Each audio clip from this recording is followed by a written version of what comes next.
prosecution outlined how accounting practices fuck? of Conley What? Productions did not What follow kind of the likeness is that? procedure. If they were great artists, they'll be in a museum. Evidence today may signal at least one You fucking fodder for cartoonists now?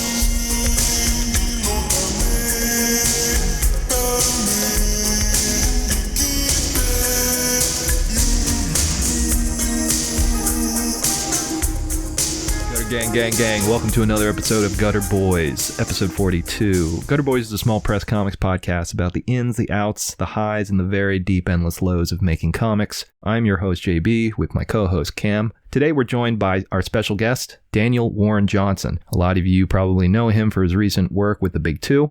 But we'll also be discussing a lot of his backlog of work that he mostly self-published or published through creator-owned avenues. So we'll be going pretty in-depth with that, but to be honest, about 40% of the interview is just us talking about wrestling and music. But I do promise, especially when we get to the question section of our interview, we do cover a lot about process. So that's something that you're more interested in, just hit that fast forward button. It doesn't really matter to me because it's all relative. I had to edit it anyway, so who cares? Since the interview is so long, we're going to make the first half a little more brief than usual. There's not a whole lot of news for this week. Yeah, QAnon didn't happen.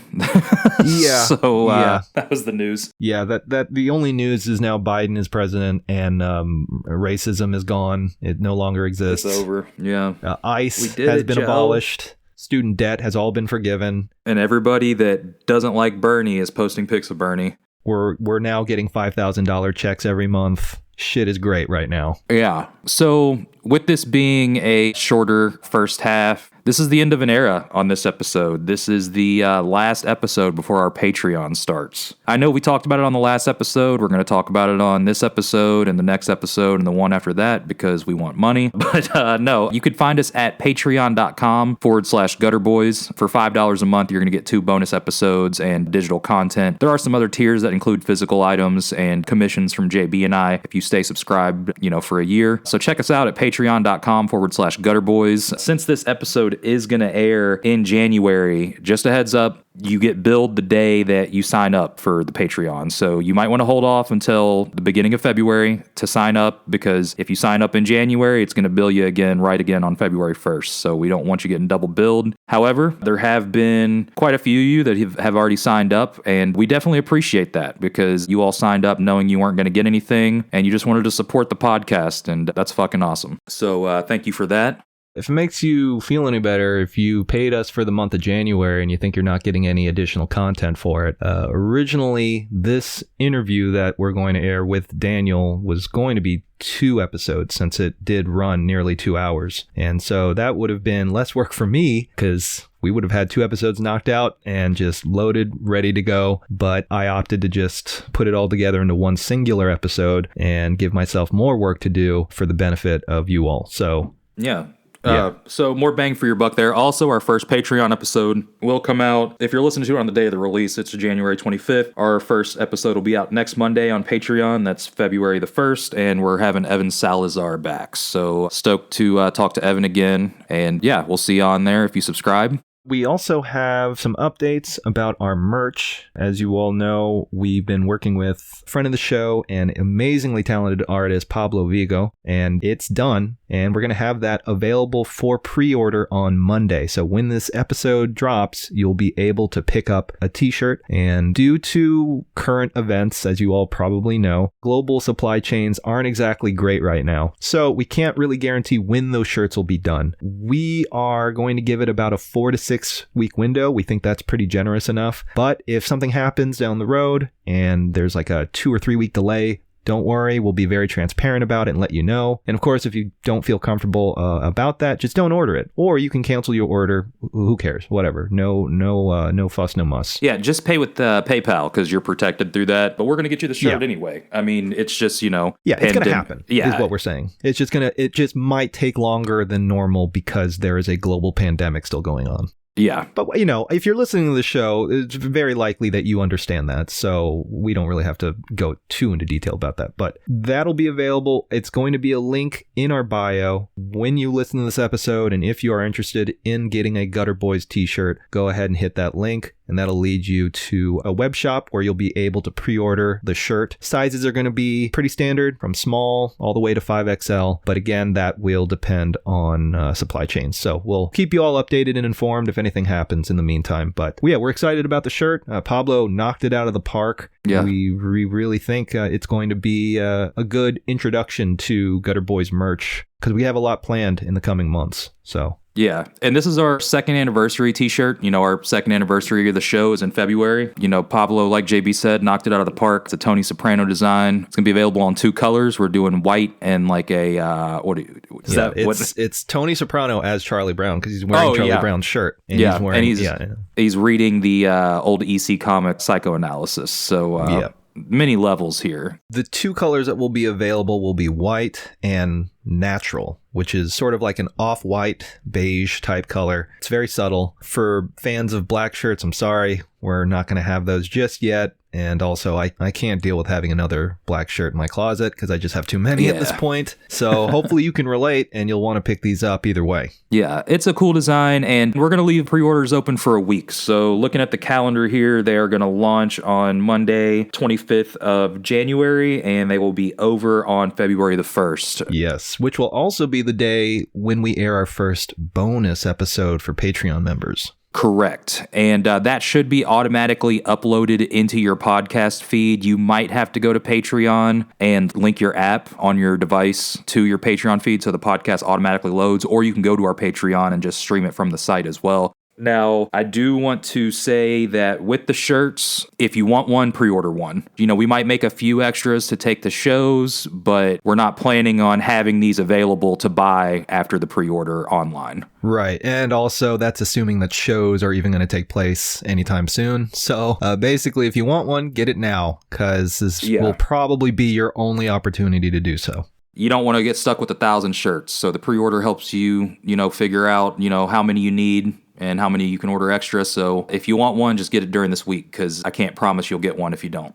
Right. Speaking of the Patreon, we already have a couple of... the Hard Dick Dozen. Yep. Big shout out to everyone that signed up. You do get our sincere thanks. And we are like elephants. We don't forget. So we will definitely keep in mind the people that subscribed on day one, even before they were even able to get anything in return. So that is greatly appreciated. Yeah, thank you so much. It really does. It's really great to know that people are willing to support us without getting anything. So yeah, and hopefully those bonus episodes and all the additional content and merch that we'll have available will also whet your appetite and get you to recommend your friends to throw us a couple of bucks on Patreon, or even go all in and get their own set of merch too.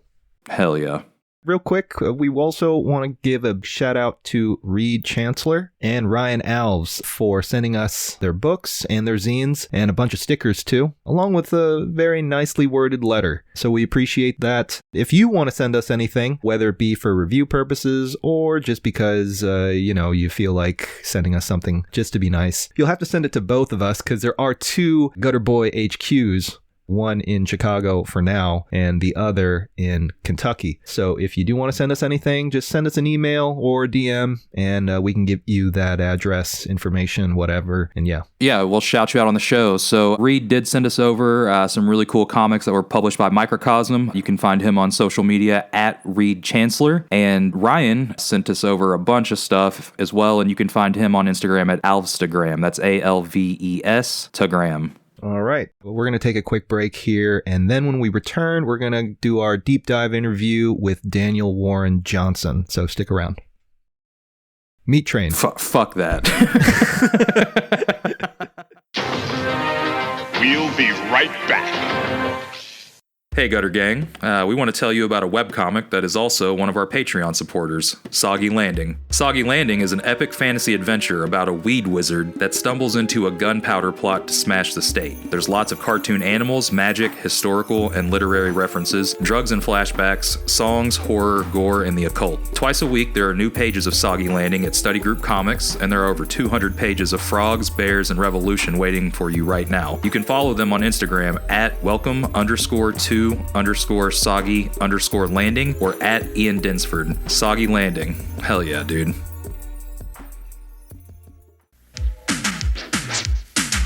Heathcliff, no one should terrify their neighborhood. But Heathcliff just won't be undone, playing pranks on everyone. Meat Train. Meat Train. Damn, Meat son, Train. where'd you find Meat this? Train. Now, back to our program.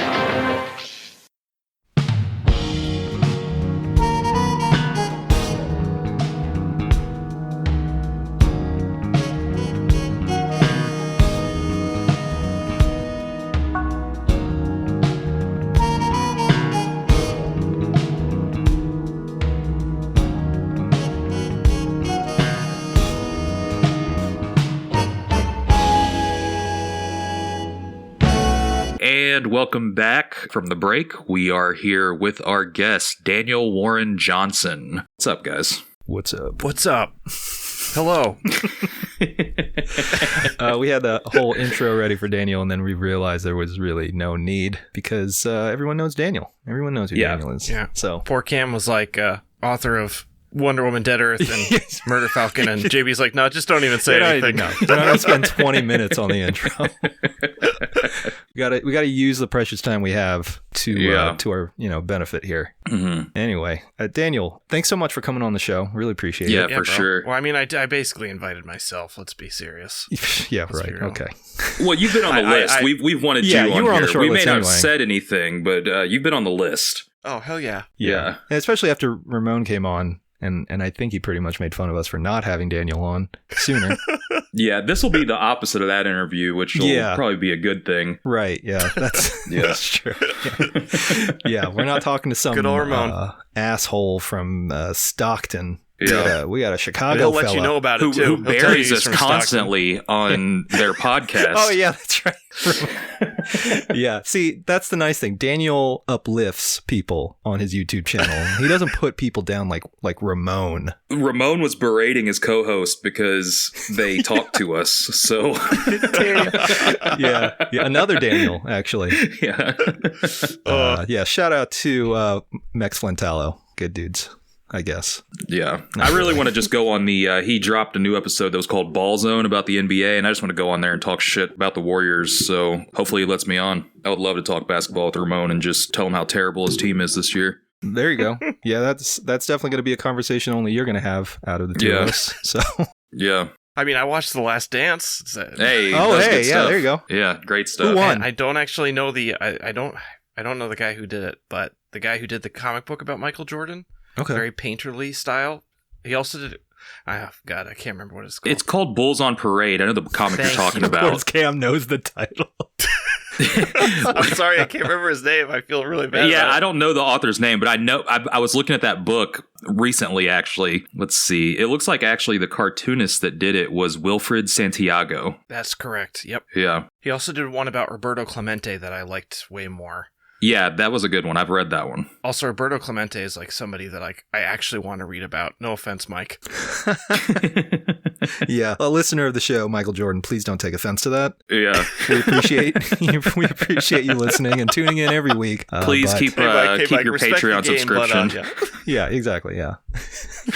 All right. So, Daniel, what's new in the world of Daniel Warren Johnson, the comic seer? Yeah. Oh man, what's new? Beta Ray Bill is surprisingly difficult to draw. Isn't the first issue of that coming out soon? Yes, March maybe. Damn, Okay, that's hell coming yeah. up. Okay, I don't know when in March. I just finished the first issue too. nice. Okay. Marvel Are you- has this fantastic talent for announcing books very early on in the artistic process, and then basically strap a rocket to my butt and asking me to, Do you have one image we can print in this previews catalog? Oh, All right, certainly. send it over. I will. Yeah. And you're doing all the pencils and inks, and you're writing. Yep. Right. I am. Wow. So this is going to be your second Big Two book that you've drawn and written.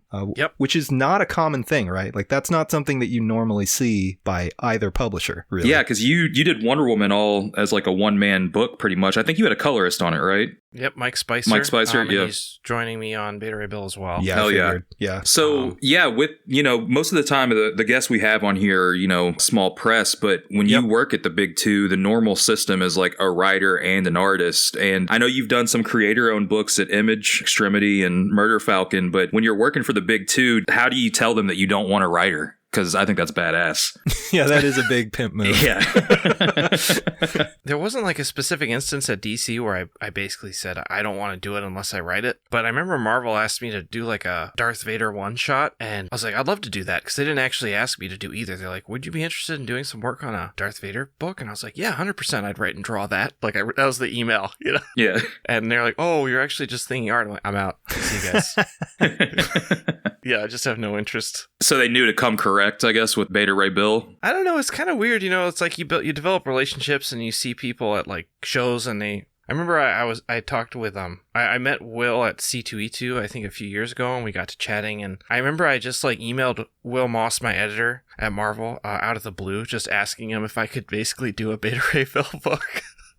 And he said no. And then, but he was basically like, hey, would you want to maybe do something else that might sell better? And so we just got to talking, and one thing led to another. But from the very beginning, more or less, everybody is known. I just kind of want to do both. So it kind of, I don't know, it makes me like a hot commode, I guess, which is what I'm going for. That's okay to say, right? For sure. Yeah, marketing wise, Yeah. it's pretty sexy. Yeah, Yeah, water is so- wet, grass is green. Yeah. Yeah. Well, in indie comics, a lot of the times, the realm that JB and I work in, a lot of the times the individual does the writing and the cartooning. But with Marvel and DC, also having editors for both writers and I'm assuming artists as well, like, is that really labor intensive for you to kind of take all that on? No, because, well, I don't know. I mean, I've been doing it ever since. So my first comic I ever did was like this web comic called Space Mullet. And I was doing both then. So the process has always been pretty much ingrained. So I didn't only draw until I did the Ghost Fleet with Donnie Cates. And that was actually more work to figure out how to be just an artist, because I had to like actually figure out what somebody else wanted me to draw. Mm-hmm. So that was actually harder. It is a lot of work, but it's like if you already know what you have to draw, if it's this huge crowd scene, you're like, well, this is part of the story. I guess I have to friggin' do this. If it's your own story, you're like, okay, I can't like complain about it. But if you have to draw a crowd scene that a writer told you to draw, you're like, screw this. This sucks. Yeah. It's kind of like, I don't know what the mentality is, but it's like, oh, you dug your own grave, so now you have to lie in it. I'm not good at these things. You know what I'm talking about. Yeah, sure. No, that definitely makes sense. So do you have like a complete objection to working with the writer? Because I mean, obviously, you've done work for DC, now Marvel. I'm going to assume with as sick as your work is, it's going to continue to come in. Are you going to try to write and draw everything, or are you open to working with the writer, since that's usually the way they like to go? Well, if I'm being like super political, keeping everybody happy, I'd say I'm open to do anything. But if it's really comes down to brass tacks, like 100%, I only want to write and draw my own stuff. Hell yeah. That being said, if I'm on the ledge and I need to make rent, like, oh yeah. Right, yeah. I draw Time for that being picky Darth has Vader book in a passed. heartbeat. Like, yeah, that's a privileged position to be in, where I'm like, yeah, I don't want to do this Darth Vader book if I can't write it. So I acknowledge that. But as long as the camel comes to the place for me to feed. Hold on. I try to be like funniest somewhere. As long as like someone comes up to me and is like, "What do you want to do?" and I'm like, "I want to do this," and they say, "Yes, I'm going to do that." I don't know. I'm usually better at interviews, so. Well, you should have got. You shouldn't have gotten so hammered before our. I know. our I'm interview. halfway through this Guinness, and we're only 5 minutes in. I beg you to stay sober for this episode, and you just did not listen, Daniel. That's fine. JB is like, I had one job. Going back to Space Mullet, so that was your first webcomic, and that later got printed. You were working on other books while working on Space Mullet, correct? Yes, I was. I worked on the Ghost Fleet with Donnie, and then before that, actually, I did this EVE Online True Stories with Daniel Way. It was like this 16-page Yeah. one shot that they stuck inside like this, EVE Online, that video game or computer game, and it was pretty insane. Like, because all the ships are like they're vertical, they're not really horizontal. Okay. So trying to like fit them on the comic book page was like virtually impossible. Right. Also, there's like a licensed comic, so the people that own the property are like super anal about how you make the spaceships look, and there were literally hundreds of spaceships. So Oh, man. Okay. also, this is the time when I was drawing foreheads like really huge. I guess I've always had a problem with that. But if you like Google EVE Online True Stories and look at my art, you should put it on the banner of whatever you use for this episode. You'll see it. The foreheads in that book are friggin' obnoxious. So, I always thought that was a manga thing. is it? Maybe. I mean, I was reading a lot of manga, but mostly it just looks bad. I was using a very specific Kuretake brush pen that I'll never go back to. The brown one that's not waterproof. Yeah. Yeah, I know the pen you're Screw talking that about. thing. Yeah. Oh my god. Those other Pentel brush pens are also not color or water fastened or whatever the fuck. Pocket brush pen is waterproof. Oh no, the one with the pigments, and it comes in like a plastic rubber tube handle. Yep. You got to go for there's the color brush pen, and then there's the pigment brush pen. The pigment brush pen is the gray one. That doesn't run like you could. Yeah. I use it a lot. I don't know if that's like how acid free that is, but I use it a lot. I want to say it is acid free. I can't remember actually. I know the Pentel pocket brush pen is acid free, and I know this because you asked me, and I was like, "Oh shit, I better look that up." Yeah, I think. Hey, is that acid free? Right. I don't even know got why I all brought that nervous. up. No, we were talking about it. Like, I think you came over. We were gonna watch pro wrestling, and you were like, "Hey, is this acid free?" And I was like, "Oh shit, I don't know." Nobody's ever asked me that before. Right. Yeah. Very normal question. Oh yeah. Oh, it's a good question. Now when I look at art supplies, I'm like, "Is this acid free?" JB would not approve. Yeah, that's from working at a gallery. It will ruin your brain. I remember you telling me that.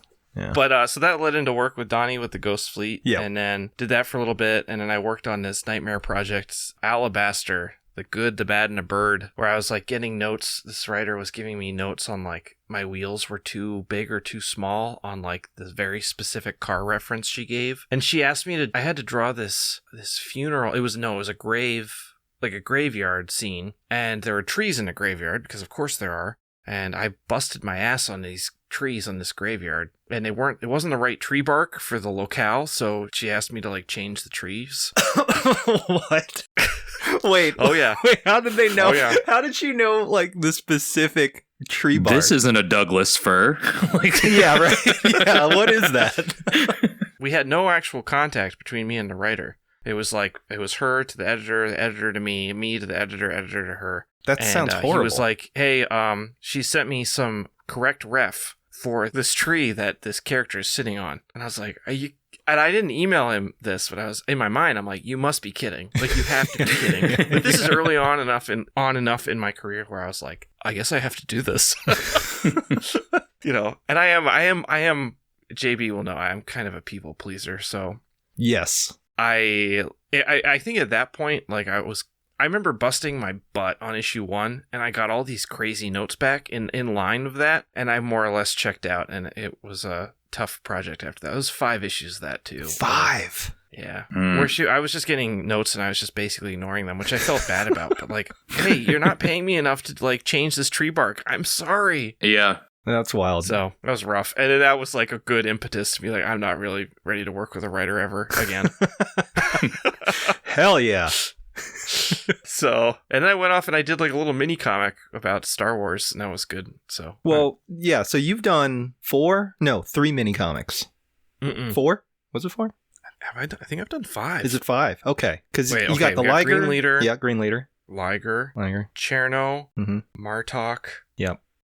Oh, maybe only 4. Well, and Old Man Logan. Oh, Old Man Skywalker. Skywalker. Oh, sorry, yeah, Old Man that's the Skywalker. one that I got from So you. it at is, so Cake, it is yeah. 5. Okay, so it is 5. You know what? I didn't count the Chernobyl one. Or not Chernobyl, sorry. The Pacific Rim one. I don't think I have that one. Really? Yeah, that might be the only one that I don't have. But anyway, It'll be a house gift.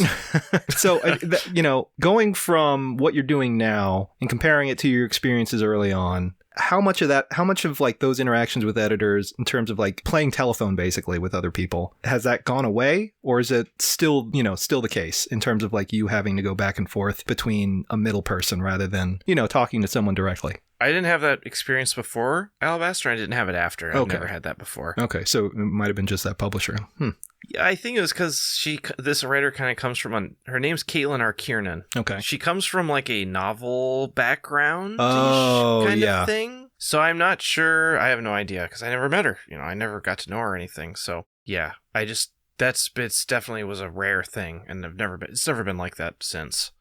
But I mean, there's not that many cooks in the kitchen now anyway, because it's basically me, my editor, assistant editor, and Mike, my colorist. Right. So that's it. Yeah. So it's very chill. There's not a lot of people doing work. So it's also kind of fun when like people email me because it's like the ball is like entirely in my court. So like, hey, how are those pages coming?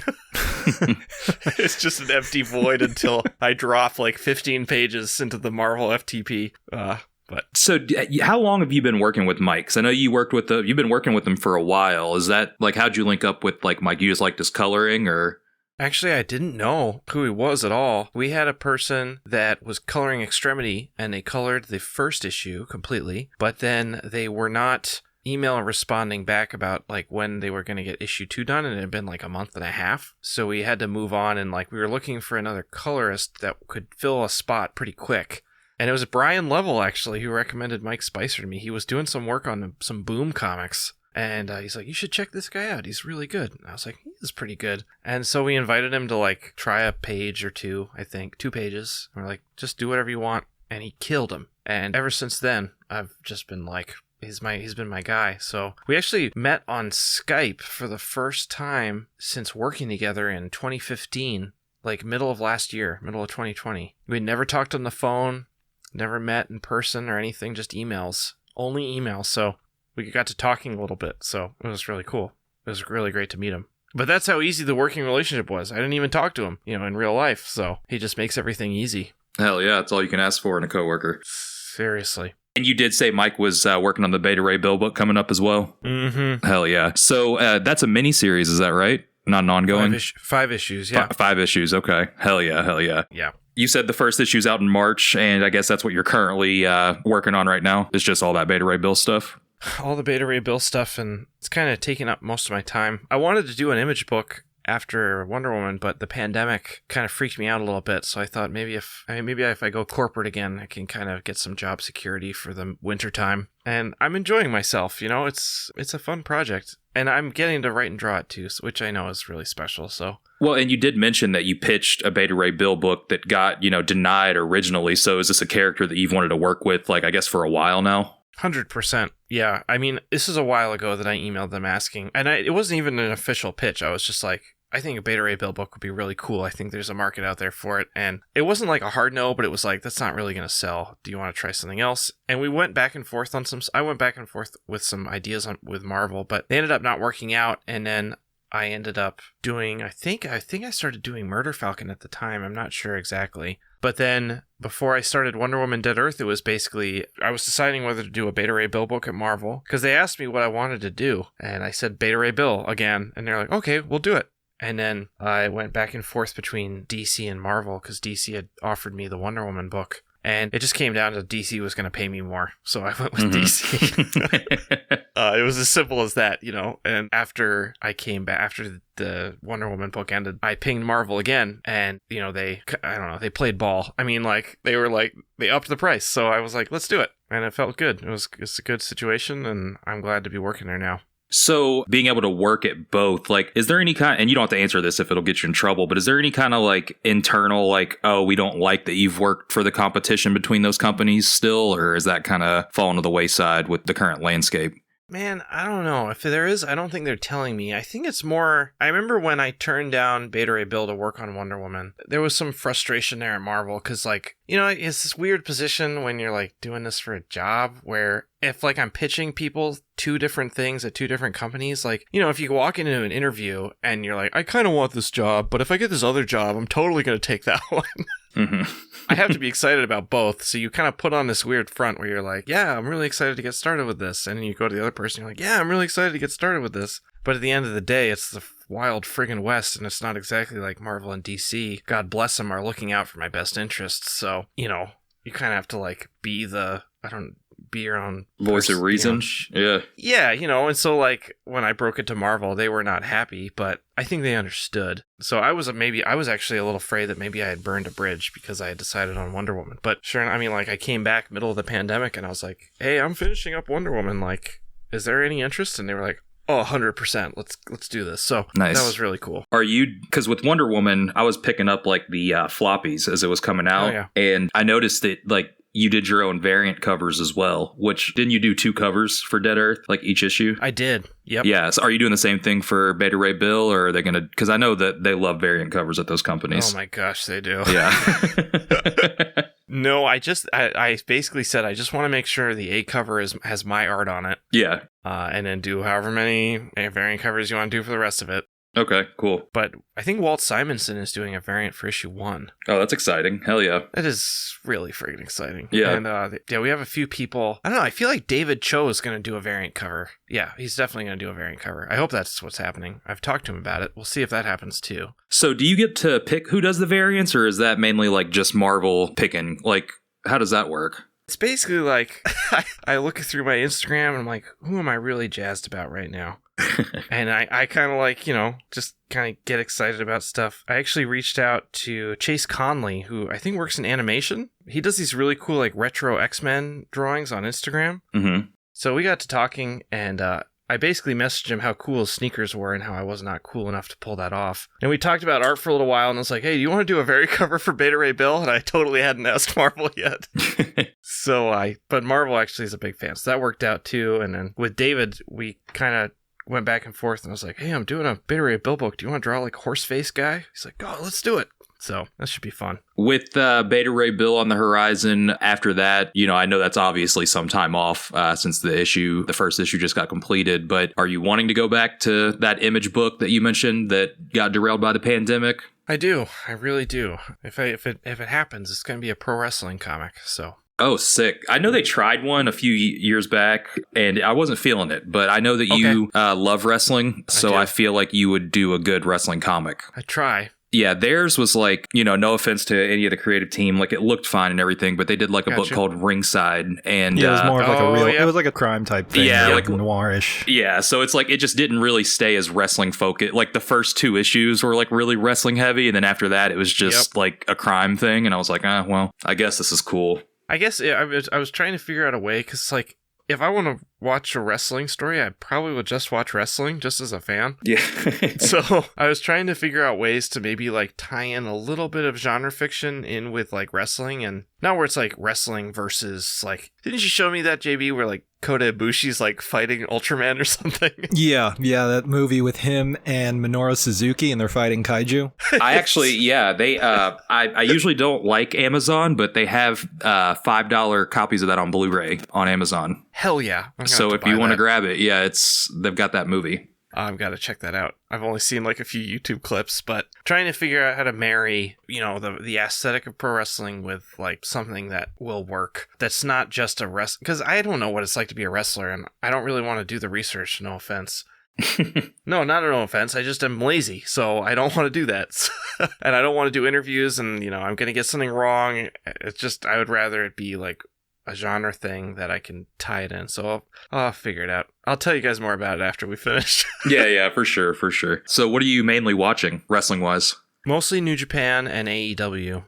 Okay. Actually, I get more excited about AEW now because I feel like they're doing the best with the pandemic situation. I love New Japan, and if there's no pandemic, New Japan 100% all day, every day. With the pandemic, I mean, I feel like AEW's done a really good job. So I really look forward to AEW. But that being said, Wrestle Kingdom, I don't know if you guys have watched it, but it felt really special. What'd you think, JB? Yeah. What'd you think? Yeah. Go ahead. Are you into wrestling? I don't actually know. Yeah, no. Okay.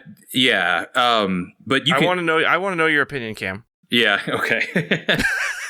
Yeah, I liked the Kota Ibushi win, but it was kind of weird because I feel like last year with Naito's story kind of ending at Wrestle Kingdom, well, Yep. I guess it was kind of, I mean, like it was cool that Evil won the belt because it was different, but it's been really hard for me to care about New Japan past last year's Wrestle Kingdom, and that's like the first time that's happened. And not to say that I don't care about it because it's still the best wrestling product, I think. 100%. But it's harder for me to get invested. I don't know what it is. It kind of feels like the whole year was kind of like a changing of the guard and trying a bunch of different little things. And then also you have to factor in, the pandemic as well. Yeah. Yep. So I think they did the best that they could given the circumstances. But I feel like it was a weird year with New Japan. And I do too. Wrestle Kingdom was great. I always think that it's probably like the best like in-ring wrestling event of the year, always. So I'm not going to take anything away from that because everything was fantastic. Yeah. But it was hard for me to be as emotionally invested this year as the previous years is all. That I feel that. Yeah. I've basically felt that way like through the entire G1. Mm-hmm. I got really excited for it, and then as it kind of went on, it just didn't feel as special, and I'm not sure why. A lot of the booking, I mean, like, I know there's always been like Bullet Club shenanigans, but it's like, especially with Evil, I'm just like, I don't buy this at all. I'm just kind of bored. Yeah. And I agree with you. Like, it is like the Evil thing, definitely different, and something that I was kind of like when he pinned Naito, I couldn't believe it. I was completely, Right. I was really upset. Like, it's really, Yeah. like, we got this pandemic and now Naito loses. Are you freaking kidding me?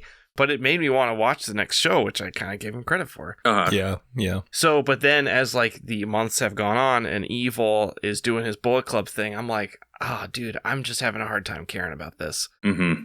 So I found my joys in other parts of New Japan, like Tanahashi's kind of, I don't know what the word is. Fall from grace is too harsh, but that's all I can think of. Like, the I poor feel guy like is like doing he's his just best, but Yeah, I think he's doing the John Cena thing, where like towards the end of John Cena's like run, I mean, I guess he's still in WWE, but like when he went to the end of being like full time, I feel like he just went to the mid card and, just worked with like the up and comers. And I feel like that's what Tanahashi's doing. But it is kind of weird to see him in that position because, he was on top for so long.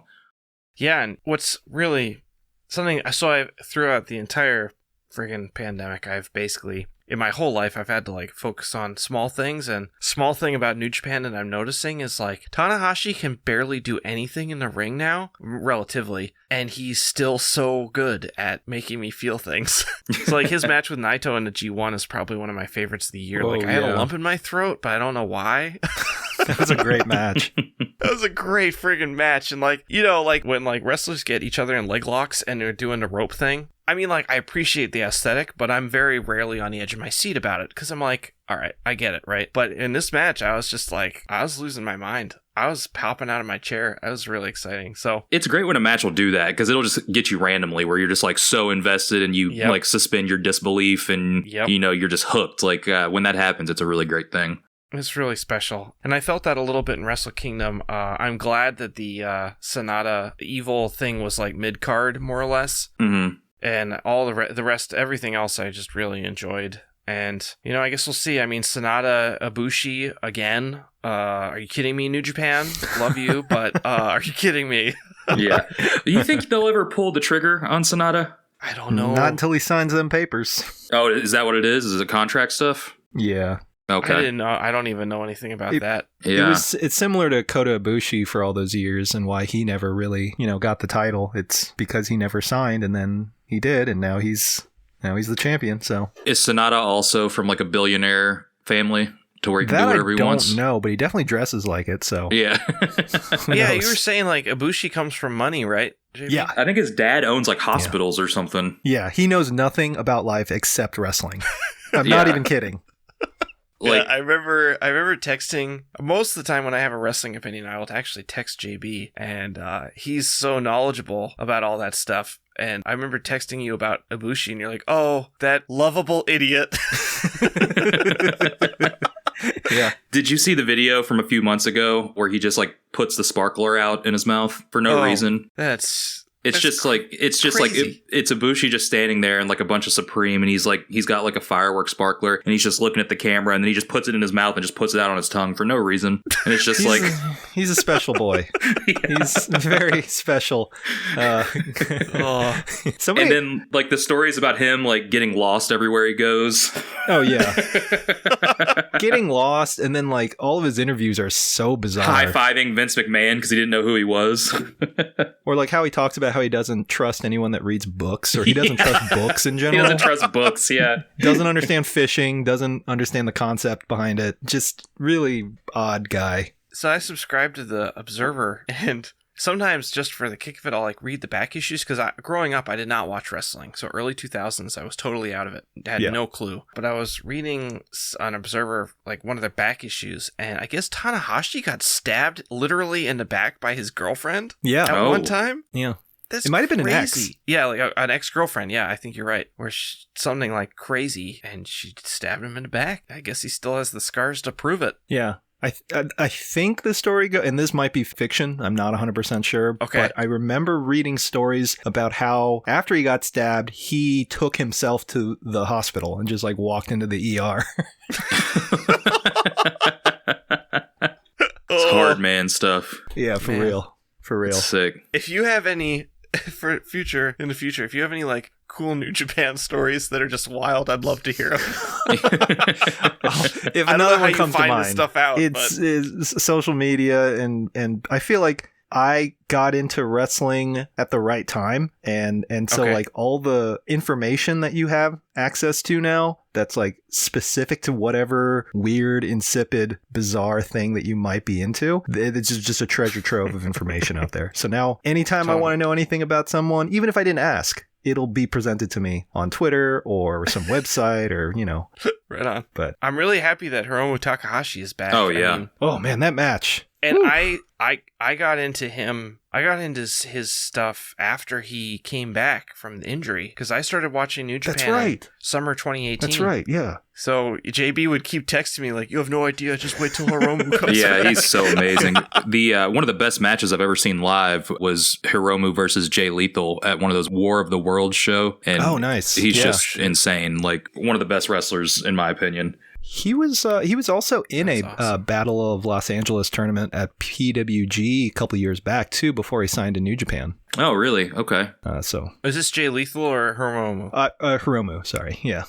Okay, So, because Hiromu, he was on excursion out here. or something, Yeah, right? Didn't he go to repeatedly. Or CMLL? something? yeah, he's repeatedly done excursions before signing to New Japan. He was at CMLL for a Okay. while, and then because of their working relationship with Ring of Honor, he did a bunch of matches there too. And then while you're being booked, in a certain part of the country, or if you have the ability to, you're probably going to try and book yourself other matches if you're allowed to. Yes. Okay. So I think that's how the PWG thing happened while he was Yeah. on excursion. I used to go to college real close to Nashville, and Ring of Honor used to run Nashville all the time, like once every 2 or 3 months. And I used to see Evil Okay. when he was Watanabe, and he was just like jobbing out to the Briscoes all the time. Like Oh, when boy. he was on Oh, excursion, he was wearing like dang. these like teal, blue, and green like singlets. It was wild. Yeah. Weird. And look at that. When you saw him then, no idea. Double champion. Yeah, absolutely. It's crazy. I mean, I am a little worried about Naito. I feel like I don't know what's going to happen. I mean, he says he's going to go back to the Dome, but I don't know. Yeah, I don't. It was like hard enough for him to get there the first time. So Seriously. I don't. Yeah, and I mean, like, it seems like, I hate to say it, but it seems like he's like more and more broken down as time progresses. Like, it kind of sucks that. I mean, it's because of the style he wrestles in, but I watched this documentary about him that was on some random Japanese website where I was basically having to rely on somebody tweeting a thread, like translating the entire documentary. That's amazing. And there's this moment where there's a big ass needle that goes into this guy's Oh knee. yeah. And Naito, he just like, he looks down and he like does that like thing where he like just grimaces. He goes, and that's all that. It's like, oh my god, this freaking guy. Oh, Naito. His legs are And pretty. he wears fucked. like a, yeah, his knees are always taped I know. up. Yeah. And then JB, I guess it was JB that told me that the reason that his hair is like that is because he's balding on top. Oh, really? Mm-hmm. I just thought he was so. getting a That is messed up 100% haircut. true, yeah. If you go back and you You watch notice any of his matches, mid or later into the match, when, they're getting sweaty, because that's why he doesn't come out of the ring with wet hair, by the way. His hair's always dry. Oh, Yeah, it is. And so as the matches progress and he's getting sweatier and sweatier, this is such a weird thing to talk about on a comics podcast.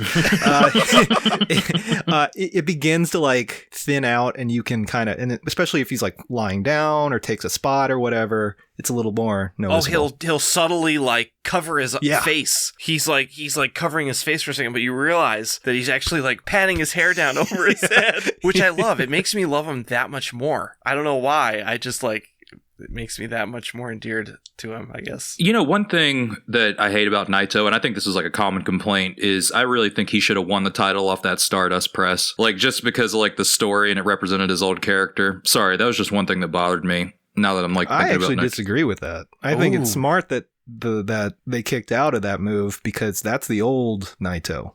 But he hadn't done it in so long. Well, yeah, no, I hear you though. He It does hadn't done it in represent so a different long, character. but it was sort of like fan service, because at that point he had like earned the respect, quote unquote, of his fans who Right. previously booed him out of the stadium. That's Mhm. right. But That was it Wrestle only makes Kingdom sense. 12, right? What was this last one? 14? This one was 15.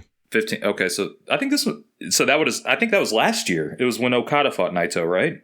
Yeah. Wait, last are you year's was- saying yeah. when he did the Stardust press to win, or when he Well, won? No, so he did a Stardust press, and then and Okada kicked it- out. Yep. and Okada kicked out, yeah. And I think actually the match that we're now talking about might be more about Wrestle Kingdom 13, when he fought Okada for the belts the first time and lost. Yes. Yeah. And the whole world was like, how could this happen?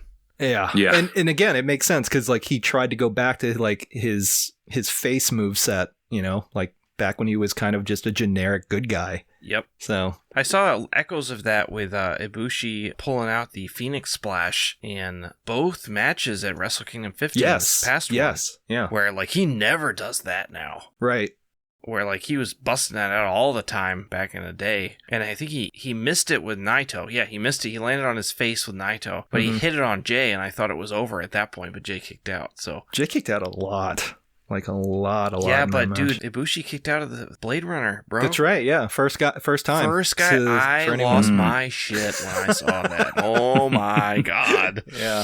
I felt Yeah, that was a really I felt good it in my match. bones. I was like, is this the night? Is That this was- the night? Like, I don't usually like Jay White, but that was a really good match. I don't know what it is about him. I don't know. There's just something about, I mean, he's a great wrestler, but there's Yeah. just something about him that I'm just like, oh, get off my screen. He's And I think he's that's the heel. That's him being a disgusting, gross weirdo, and you're just like, I don't like this guy. he's really grown on me. Yeah. Because I hated his ass when in Destruction in 2019 he beat Naito, and I was like, I remember texting JB like, is he gonna make it to Wrestle Kingdom? Is he gonna be mid carded?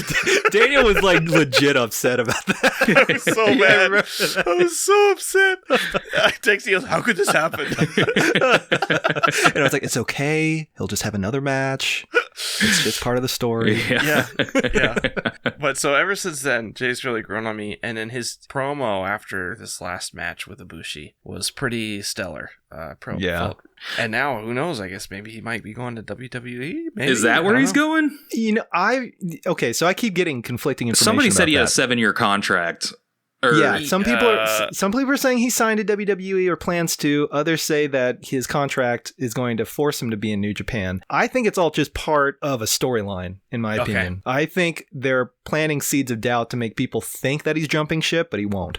What? I But don't it's see like him. with AEW as an option. Why would anybody go to WWE right now? I know. Like, And you know AEW would take him in a second. yeah. I think it is, even though AEW is as big as it is, it's still not the size of WWE in terms of like their budget. And Well, so it's that, but I if you're- mean, like, if you're looking at contracts, WWE is going to have the bigger contract in terms of like payout. but you're not going to wrestle. They're going to sign you just to keep you away from AEW and give you $500,000 a year. And somebody who wrestles on New Japan's schedule, I don't think he would mind. The same way Nakamura doesn't mind that he's not Yeah. wrestling, Right. like Yeah. these huge matches every other month. So Right. Were you guys true. watching when Nakamura went to the WWE? Oh, yeah. That was Yeah, yeah. that was honestly probably like the peak of my wrestling fandom, like was around that era. Okay. And when he showed up to, I mean, when I say peak, I just mean like I was all in. I was watching every promotion as much as I could. Yep. But when he came to fight Sami Zayn at that takeover, like I lost my fucking mind. That match is great. That match is easily one of the best WWE matches. Yeah, it was. And like just like seeing, I'm getting, this is so lame, but I'm like the hair on my forearm standing up right now thinking about that match. Like Wow. just like when I first saw it, like it was just incredible. And I remember I woke up the next morning and like rewatched it, and it was just sick. It's interesting because I mean, this is obviously before my time with any sort of wrestling experience, but I see his matches in New Japan. Like looking back, like I remember watching Wrestle Kingdom 9 just for fun because everybody talks about it, and you know Nakamura just like blew me away. So I don't know, it's interesting. I remember when I started watching New Japan in 2018, I was like interested in wrestling, so like I went back and I checked out like, oh, what's WWE? Like, what's that like? And I was like, whoa, this is not the same. Yeah. Yeah. All you have to I do is total just watch noob. the AJ Styles Nakamura matches from each promotion, and it's like, ugh. Because I remember I was so Yeah, stoked for that yeah. WrestleMania match they were going to have. I was like, oh man, they're going to do it finally. And no. Yeah. Yeah. So, I remember people recommending NXT to me, but then I started checking that out after they started competing with AEW, and it doesn't really, because I've seen some NXT matches, and what they're putting on now, it just feels very different. Like they're trying to play a game that they never really were meant to play, if that makes sense. Yeah, I agree with that. It is different. And I think peak NXT was that whole like 2014 to 2016. Ooh, Like, the best years. yeah, that was like, if you have WWE Network and you need stuff to watch, I would go back and watch that stuff. There's 2 out of 3 falls Cesaro versus Sami Zayn match from that early NXT Yeah. stuff that is Amazing. Shoot. incredible. Amazing. Incredible. Yeah, Cesaro is one of those guys that I wish would jump to New Japan because he Oh, would yeah. kill it there. Yeah, Mm. absolutely. But Oh yeah, when. anyway, enough of the wrestling talk. Oh my I guess. gosh! Yeah, Can you I know. imagine like comic book fans or whoever? Oh yeah, they're really excited to hear you talk about your comics and they're like, what is a Nakamura? Yeah, What the hell is this that? has happened before when we had John Malta on. Yeah, I just devolved into this for an hour. Yeah. That's right. It's fun. I mean, of all the podcasts that I do, like very rarely do I get to talk about this kind of stuff. So it's Uh-huh. it's usually me talking about what kind of pen do I use or whatever. So Yeah. Well, do you guys want to do questions? Because I feel like Yeah, that might. well, before we get into questions, I wanted to Oh, cover sure. a couple of things here. Yeah. Yeah. Daniel, what pen do you use? No, this is a subject that I really wanted to talk about Okay. because our podcast is predominantly small press, Yes. self-published people. So you've done that. That was how you got into comics. Yes. You were self-publishing. You were making a web comic, and even though now, fast forward 5 or 6, 7 years later, you're now working for the big two. You still do the self-publishing. You still work on your own content, whether it be fan stuff like the wrestling mini comic or the Star Wars mini comics, but you're just constantly making work. And to me, that is like no, I don't really know many people in the big two that have that drive to create the way you seem to have that drive. Does that make any sense? Like, it seems like you're one of the few people I know that are as big as they are with the big two that are still self-publishing and selling, hand collated and, folded and stapled zines at your table. Yeah. Whenever you do cons. So why is that? Is it just something that is inescapable for you? Or is it something that you just feel that it scratches an itch that maybe you don't get to scratch, doing your big pants job stuff? I think it kind of goes back to like working on Alabaster actually. So when I finished Alabaster, like I was burned the F out. Like I didn't feel like doing anything. And I was thinking about my next move, but I wasn't quite sure. And so in the middle of Alabaster, so it was Alabaster to Extremity, but in between, I was like, I want to just have an experiment and just see if I can have fun with just making comics again. So I just was like, well, what if I just did whatever the heck I wanted without any, legal or money or anything? It just focused on that for like 2 weeks to a month. And out came my Green Leader like mini comic just for fun. And I had people say, that's a waste of time. And it's like, you're going to get sued. And so I just kept it really small, or I just do like really tiny print runs and I'd only sell them at shows and I would only charge people whatever they felt was fair. So I'd, give them away at some points. Just like pay me whatever you want. I do not care. Just artistic donation. So I kept it like, so there's really no price tag on it. And it was really refreshing, and it kind of like reinvigorated my love of making stuff and making art. Because one thing, you know, when I do this like for my rent, like some of the magic kind of disappears in a way. Yeah. Yeah, it's just like, it's not any worse or better. It's just like I have to like maybe, especially like, yeah, when doing this for money, so not solely, I do love it, but like it's my main source of income now. There are compromises that need to be made, and it's just part of the game, and it's fine because I do love what I do, but I still want to, I don't know. It's very rare for me to like pull out my sketchbook and just draw for fun now, where before I did this for, you know, full time, I did that every day or every weekend at least. So these separate projects are ways for me to kind of take a step back and focus solely on stuff that's just for me, which also kind of helps like build the brand, and like it makes me a little extra money at shows. But it's something that is just entirely me, that's just for fun and has like no consequence. Because even like working on like my own stuff like Murder Falcon or Extremity, like creating new like worlds and stories is like so much friggin' work. Yeah. Whereas like, you know, I sit and daydream about B-Wings when or, you know, or my favorite like Jushin Thunder Liger matches. So, you know, why wouldn't I just do that for fun? So I've been trying to use them as like palate cleansers in between projects. So, you know, people seem to gravitate towards it, and that's really exciting. But for the most part, like I remember I have this art rep. His name's Felix, and he was really excited when Green Leader came out because people were really excited about it. I sold out like the first or second day of C2E2, and he's like, "We're gonna sell the original art. It's gonna do really well," and we did eventually. And then they asked me like, "What's your next one gonna be?" I was like, "Oh, I'm gonna do one about Martok from Deep Space Nine." Yeah, I was hanging out with Felix and a few other guys, and they're like, "What the fuck is a Martok?" It's like, it's my favorite character from Star Trek. And they're like, "That's not going to sell at all. That's not going to sell at all." And sure enough, like nobody, I mean, there were people that when they saw it, they were like, "Is that Martok? Oh my God, I gotta have to have this."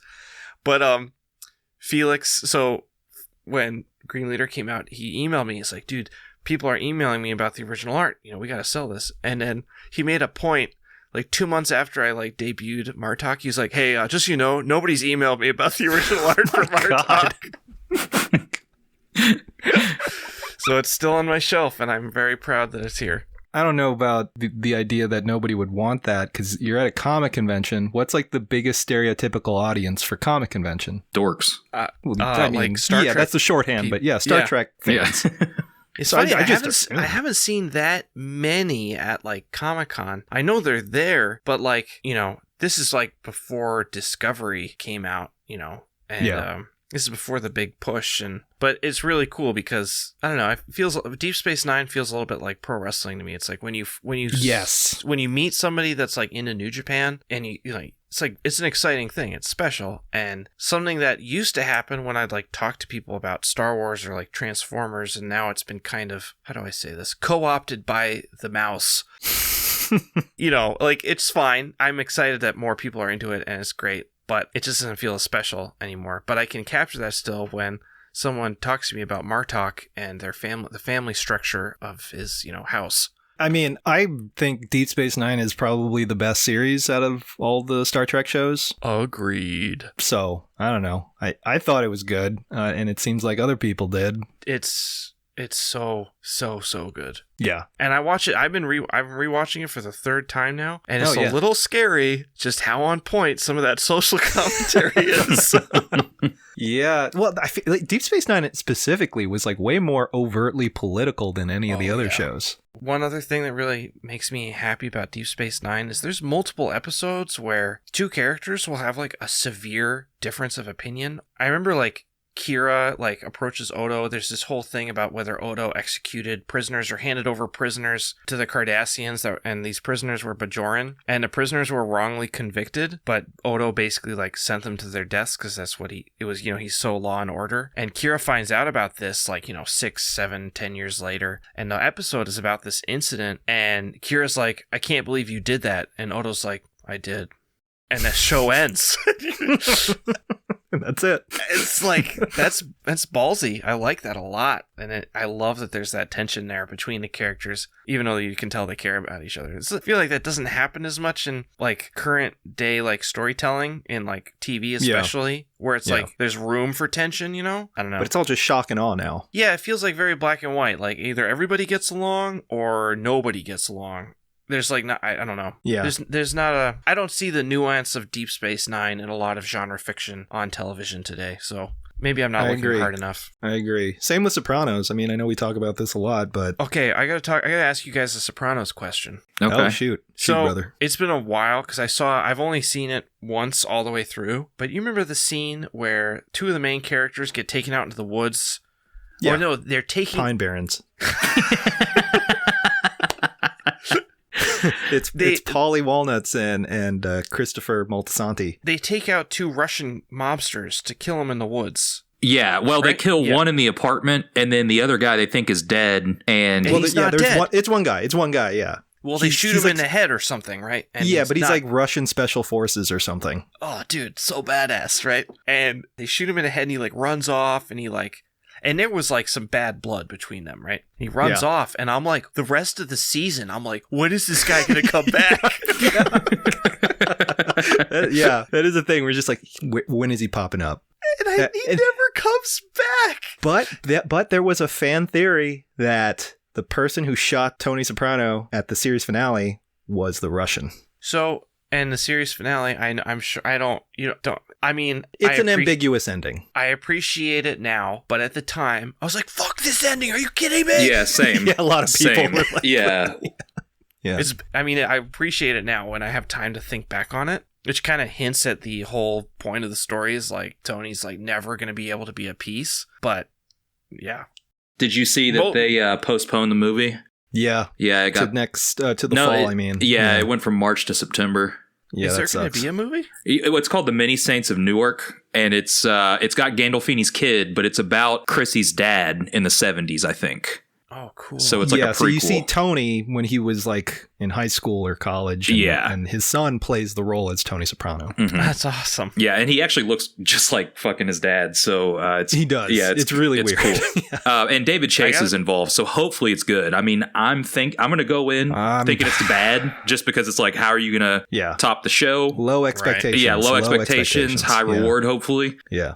But yeah, JB's JB, do you make those memes from scratch? Some of them. Okay. I would say like maybe 15 or 20% of the memes I make, and then the others I just source out from other places. there's a really good. Did you do the Dad, are you in the Jinyu Force? No, but that one is one of my favorites. There's like a weird ongoing thing with Soprano memes where they combine Sopranos with Dragon Ball Z, and it somehow works every time. That's scary good. I don't know why that is, but If you're on Facebook, there's a Facebook group you can join that's really high quality Sopranos memes. yeah. Okay. So if that's your Right on. thing, Yeah.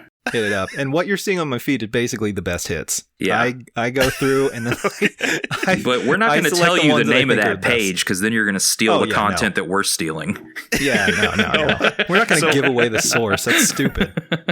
I'll post. So I have like a personal. I have a personal Instagram account that like I post pictures of my kid and wrestling because nobody. I don't know. I keep my like professional comics account and my personal account separate. Yeah. So I totally post those memes. So if like if there's a meme that's like really rocking me, it will go into my personal story 100%. And I have like Nice. So they call one us guy. Finstas? Yeah, I have one guy who's like laughs his ass off at it, but it's like the people that follow me are like my mom and my uncle. Right. Yeah. Dad, are you into Jinyu Force? What do you think of that, Uncle Johnson? You get it? Yeah. I had so many. I went home for the holidays and like we hung out with some of my family, like my extended family, and my family's like, so what's a Naito? Oh my God. Man, did you show them a picture of Naito? Because that would have blown their minds. Well, it's on my Instagram feed, and also, I sent you a Christmas card, right? Yes, you did. Yeah. Yeah, so I had that little Midwestern update, and sure enough, I talked about Naito winning the double champion belt. That's so funny. And my wife Rachel was like, "Are you sure we need to talk about this in our Christmas family update?" Oh my god. I was like, "Babe, this is a huge deal." Oh man. So my husband loves Naito Tetsuya. Rachel's great. She's a very sweet She lady. is awesome. Do you remember when we gave you, this is random, way back, the first time I met you was at Cincy Comic-Con, and Yeah. you needed a ride home. Yes. Yeah. That's right. Yeah. That was a good time. That was You needed a ride home from Cincinnati to Chicago? yeah. Yeah. 2013. And I'm pretty sure, like, was it Terrell that introduced us at that time, or was it someone else? I don't know who introduced us. I can't remember. Because there had to have been like somebody anyway. small press vibe. Anyway, yeah, and they were just like, "Oh yeah, Daniel's over there. He's from Chicago. He's going to be driving there too." So I was like, "Oh, okay, cool. I'll see if this stranger will be okay with letting me sit with him in a car for 5 or 6 hours." But yeah, luckily it worked out, and you guys saved my butts. Yeah, that's great. So that was a good time. I miss CincyCon. Now that I think about it, that was a good show. Mm-hmm. Is it time, over? too. Is it done? I mean, outside of It's the been pandemic. Oh, okay, okay. Yeah, No, they yeah, did no, it for way 2 before years. pandemic. Yeah. It was like privately run, right? Yeah, so that show was run and organized by Tony Moore and his wife Kara, and they pretty much ran that whole show together with some of their friends in the Cincy, Kentucky area. And yeah, it just, I guess, didn't do well enough, and it's a lot of work. I mean, Tons. running a show of any kind like that, I can't imagine the logistics required, but Right. and they were always running around with walkie-talkies, and it just seemed like constant stress. So I could see that going away not being such a big loss for them, especially for Kara, because I know it was a lot to deal with. But yeah, but a lot of good memories. A lot of good memories there. Yeah. So we were talking about those self-published zines. You were also doing collections of illustrations that you'd worked on sporadically. Yeah. And then collected those. And I actually, now that I think about it, those were Inktober drawings, right? They were, yeah. Yeah. So you've done 2 Inktober books, or zines, rather. Let's see. You've done one, but then you have done I've done from last year the rock ones. Yes, or the I did music like ones. Yeah. Rocktober. Yes. And so I was like putting together the books for. So usually what I do with like my mini comics, I just print a bunch of them and I bring them to shows and I just sell them there and I bring them back. This is the first time that I was like mailing them out with WrestleTober. I remember, thank you, JB. You gave me a bunch of advice on how to mail stuff out, and I was just freaking out. Like, what if the envelope gets bent? Yeah. But yeah, I was just I don't know. It made me appreciate the amount of work that goes into the small press work of doing everything yourself, because it was an extraordinary amount of work, and I had an intern helping me, so I knew that I wouldn't be able to pull it off with Rocktober this year, because I obviously can't have an intern here. Right. So, I mean, I don't know. We'll see. Maybe I'll do it someday, but yeah, a lot of work. Yeah, the drawings are there. Yeah. When you get to it, it'll be there. Yep. But those wrestling ones took off. I feel like you weren't expecting people to be as into them as they were. Yeah, no way. Yeah. I don't think I realized the amount of crossover between like comic book fans and wrestling fans. Yeah. Yeah. It's there. It really is there. Yeah, Yeah. it's I think we had a huge. conversation Yeah. about that too. Like, specifically, you were kind of worried. It's like, I'm not going to sell any of these. It's like, I don't think you realize what kind of audience is going to be here, man. I still sell them now. Like I sell maybe like 4 a month. Damn. Okay. So, and I'm running out, but you know, I sold a good 300. Oh, you made that many? Well, so with that one, I was trying to figure out exactly how many, and I was like, I think I'm going to go to a printing house for this one. Okay. So there's a place out in Portland that does a really good job. So I went with those guys. Nice. Yeah. Getting stuff printed out and collated and whatnot is very nice. Especially when you just do it yourself for 2 years. Yep. You really, really come to appreciate that once you get to do it, or have someone else do it, rather. I know. I mean, geez. All right. So I guess there was one more thing I wanted to talk about. Okay. And if you don't want to talk about this, I totally understand. Hit me. So going back to Cincy, when we met, I remember you were telling me that you had done conventions before doing comics as regularly as you are now. And I was like, oh, that's really cool. What were you doing? And you described the wildest, unexpected thing. You told me that you were doing zombie portraits. Oh, and so yeah. So this would have been around like 2008, I'm assuming, or 2009, No, this around is the 2000. like, This is 2012. Oh, shit, was okay. my first Comic-Con, yeah. okay. And Wizard so World, Chicago. that was like peak Walking Dead Yes. fandom. Yes. Okay. And then so you were doing these zombie portraits. And not only was it like a thing that people were buying, you were like doing gangbusters. Yeah, I was Every doing day. pretty well. like, and I was like an coming out insane on amount. top. I was coming out with like $5,000 for a weekend. That's so wild.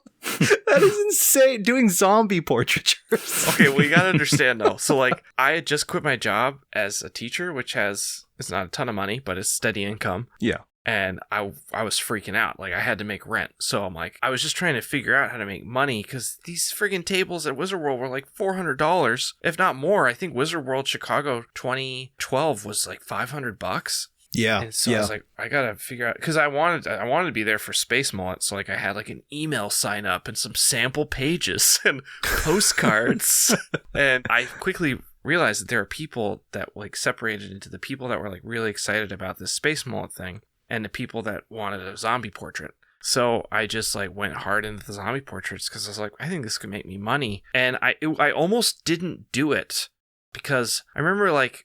My wife is a thespian, and she was really into acting. She's still into acting now, but she had a theater company at the time in Chicago, and they needed to raise money. And so Walking Dead was popular. This is in May 2012. And so I was like, well, maybe I'll just draw people as zombies. And it was this huge friggin' hit at this stupid ratty ass bar. And then Rachel, I think, suggested it to me to do it at a show. She's like, why don't you just do that at a show? And I was sweating bullets because I was like charging people per head. So 25 for one person, 30 for, I don't know, 35, and then maybe 50 for 3 people or something. I remember this guy, the first guy came up to me, this like dude with a goatee and a tap out t-shirt.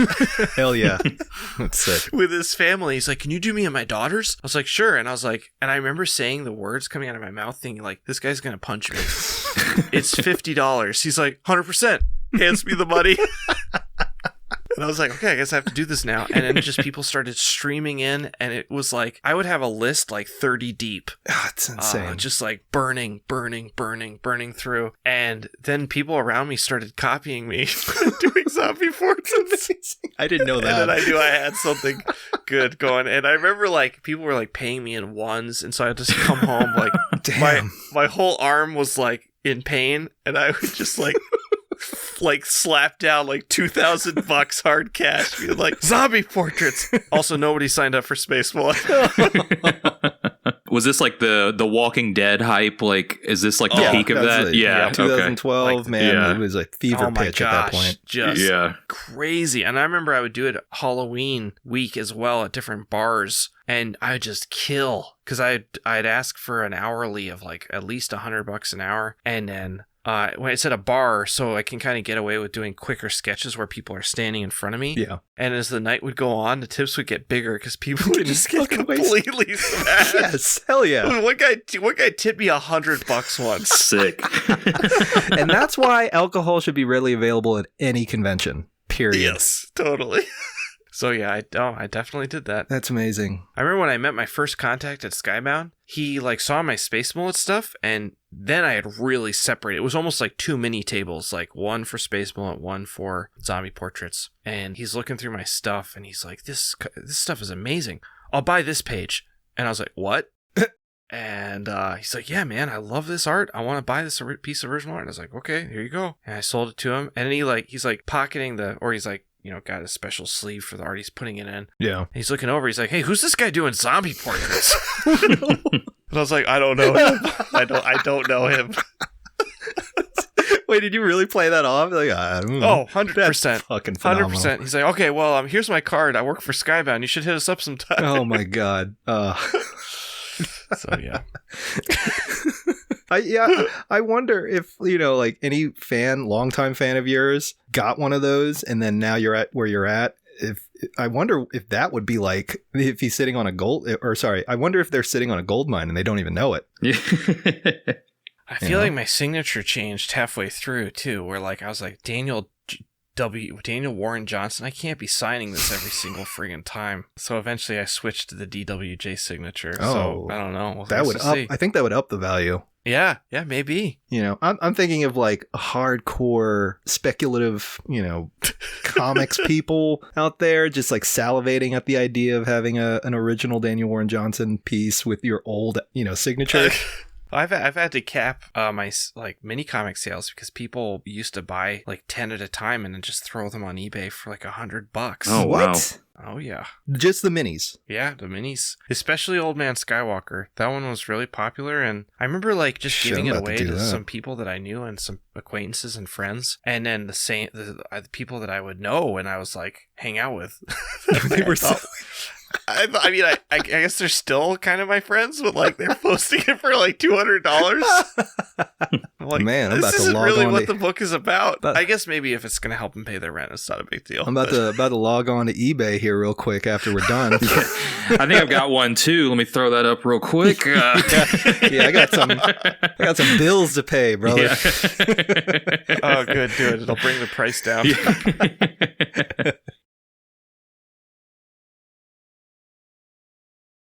All right, so we got a bunch of questions. I'm pretty sure we got. Oh shoot! We got questions from Instagram users, and then we also in our the Discord. chat. I got to wade through a lot of shit because the Discord they ask us a bunch of dumb stuff because the whole vibe of that place is dumb in a good way. But yeah, I do love Discord. Yeah, it would terrify you, honestly, Daniel. So we did get some listener questions. As always, if you want to participate in the show and ask JB and I or our guests any questions at all, you can follow us on social media at GutterBoysPod on Instagram and Twitter. We usually put up little stories there that allow you to ask questions and also on our personal accounts. But the first question that we got came from Instagram user Crime Guys. How do you keep your drawing hand healthy while drawing every day? My shit hurts. Oh, shoot. That's a great question. Let's see. I have had some issues with my elbow in the past where I was putting like way too much pressure on my fingers and my hand, my whole arm basically when using a Micron. So I basically had to teach myself how to not grip the pen or brush as tight as I used to because I would just like death grip that shit all day. And it's like freaking rigor mortis at the end of the day, you know? So one thing that's really helped is just I've had to change my art style a little bit because I used to like really, really grip that brush hard. And I really started in like Murder Falcon. I started loosening up a fair amount because I just knew my hand couldn't take it. And you'll notice like a big stylistic shift between Extremity and Murder Falcon. And there's a reason for it. You know, it's partly because I just had a kid, but also because I could feel my drawing hand just having a hard time. Another thing I'll do is I do this like little exercise where I'll just take my drawing hand and I'll bring my non-dominant hand or my non-drawing hand over to my forearm and I'll like just kind of grip my forearm lightly and I'll have my drawing hand spread out, like just full on flexed out. And I'll just feel around with my thumb on my drawing arm, basically. And I'll just like press down and I flex my drawing hand in and out. So I'll just like make a fist and then spread it out, make a fist, spread it out. And I'll just kind of feel around my forearm with my thumb. So my thumb is on the inside of my forearm. And I'm just feeling around for spots which are a little tender as I'm like flexing in and out. And if I find a spot, I just apply pressure and all I do is I just flex my hand in and out. And I'll just like, it may not stop hurting or whatever, but it definitely like releases some of that tension. I do this a lot for guitar stuff because I play guitar too. So that really helps me. I don't know if that would help anybody else, but I actively think it's impossible to hurt yourself doing that. So try that. That's what I'd say. Hell yeah. Nice. And don't be afraid to change your art style to be healthy. Yeah. Amen to that. Yeah, for sure. Work smarter, not harder. Exactly. Yep. Exactly. Next question is from Reed Chancellor on Instagram. Right on. They ask, the show is dope. Daniel is dope. My question is, what is the heaviest breakdown? I mean, I grew up it's a very good question. College, like getting exposed to aggressive music in college in 2005. So that was when Norma Jean came down. Oh, yeah. Yeah. Remember that? Yeah. Bless the martyr, kiss the child. Old school, bringing it down. Woo! Every Time I Die, I feel like was adjacent to that, maybe. Yeah. Every Time I Die. Yes, Yep. dude. Every Time I Die. That was they were like a Christian band, right? I don't know, but I know that guy's in AEW now. Oh, yeah. Butcher No, or Blade. You know what? One of them's. Yes. I don't know which Butcher. one. Yes. Yeah. Yes. the Okay, so I Butcher, did listen yeah. to Every Time I Die, but Every Time I Die was like art hardcore. You know, like their breakdowns were like a little more thought-provoking. Yeah. Whereas a lot of the stuff that I was listening to Every Time I Die, they were not Christian. I remember that. I went to a Christian college and all the kids were listening to like Christian hardcore. I think it's called Bless the No, I don't know what. I have to look this up now. Gosh darn it. Hold on. Getting Hold on. old, Norma. man. No, I know. Norma Jean. Norma Googling it. Jean. You're the Bless click, the click, Martyr, clack, clack. Kiss the Child is the album. I'm keeping all this in. I don't even care. Memphis Will Be Laid to Waste. Ah, okay. That song is a banger. I mean, the whole record, I don't know how well it holds up because I haven't listened to it in 10 years. God, well. But it actually has a... During this breakdown, the frontman for one of my favorite bands, Me Without You, which I still love them and I still listen to them, he did like a guest vocals on that track and it's really great. So that one, and then what I'm currently listening to now, there's this power metal band called Unleash the Archers, and they have a song off... There's a song, I think it's called Faster Than Light. It's super epic and it's just got the best friggin' breakdown ever. It's just so much fun. Oh my gosh. It's like total speed metal, and then in the bridge, they just break it the fuck down. Sorry, I can swear on here, right? Oh, yeah. Yeah. They break it down, guys. I mean, it's Unleash the Archers off their album Apex. Check it. What about you, Cam? Do you have a... I'm not really like into like heavy music like you all are. So I mean, you know, I don't know. There was a cool something that like even if it's not metal, like something that like when it hits, you're just like, oh yeah. Yeah. There's a lot of moments like that in the Mars Volta catalog for me. But Oh, right on. yeah, a lot of people don't like them and give me shit for liking them. But I love them. Rightly so. Yeah. Rightly so. But you know, prog rock's cool. No, but there was a band from Louisville that I talk about on here all the time called Breathe or Resist, and they had a song, and I don't even know what the title is, but it was track 7 on Charmer. And Right on. there's a breakdown on that song that's like, it's one of those breakdowns where like it's like 13 seconds long. It's like real quick, but you're just like, damn, I want more of that. And they don't give it to you, but it's real sick. Yeah, that always bothered me when I listen to a song and it's like, this part is so cool. I can't wait till they... Oh, the song's over. It's done.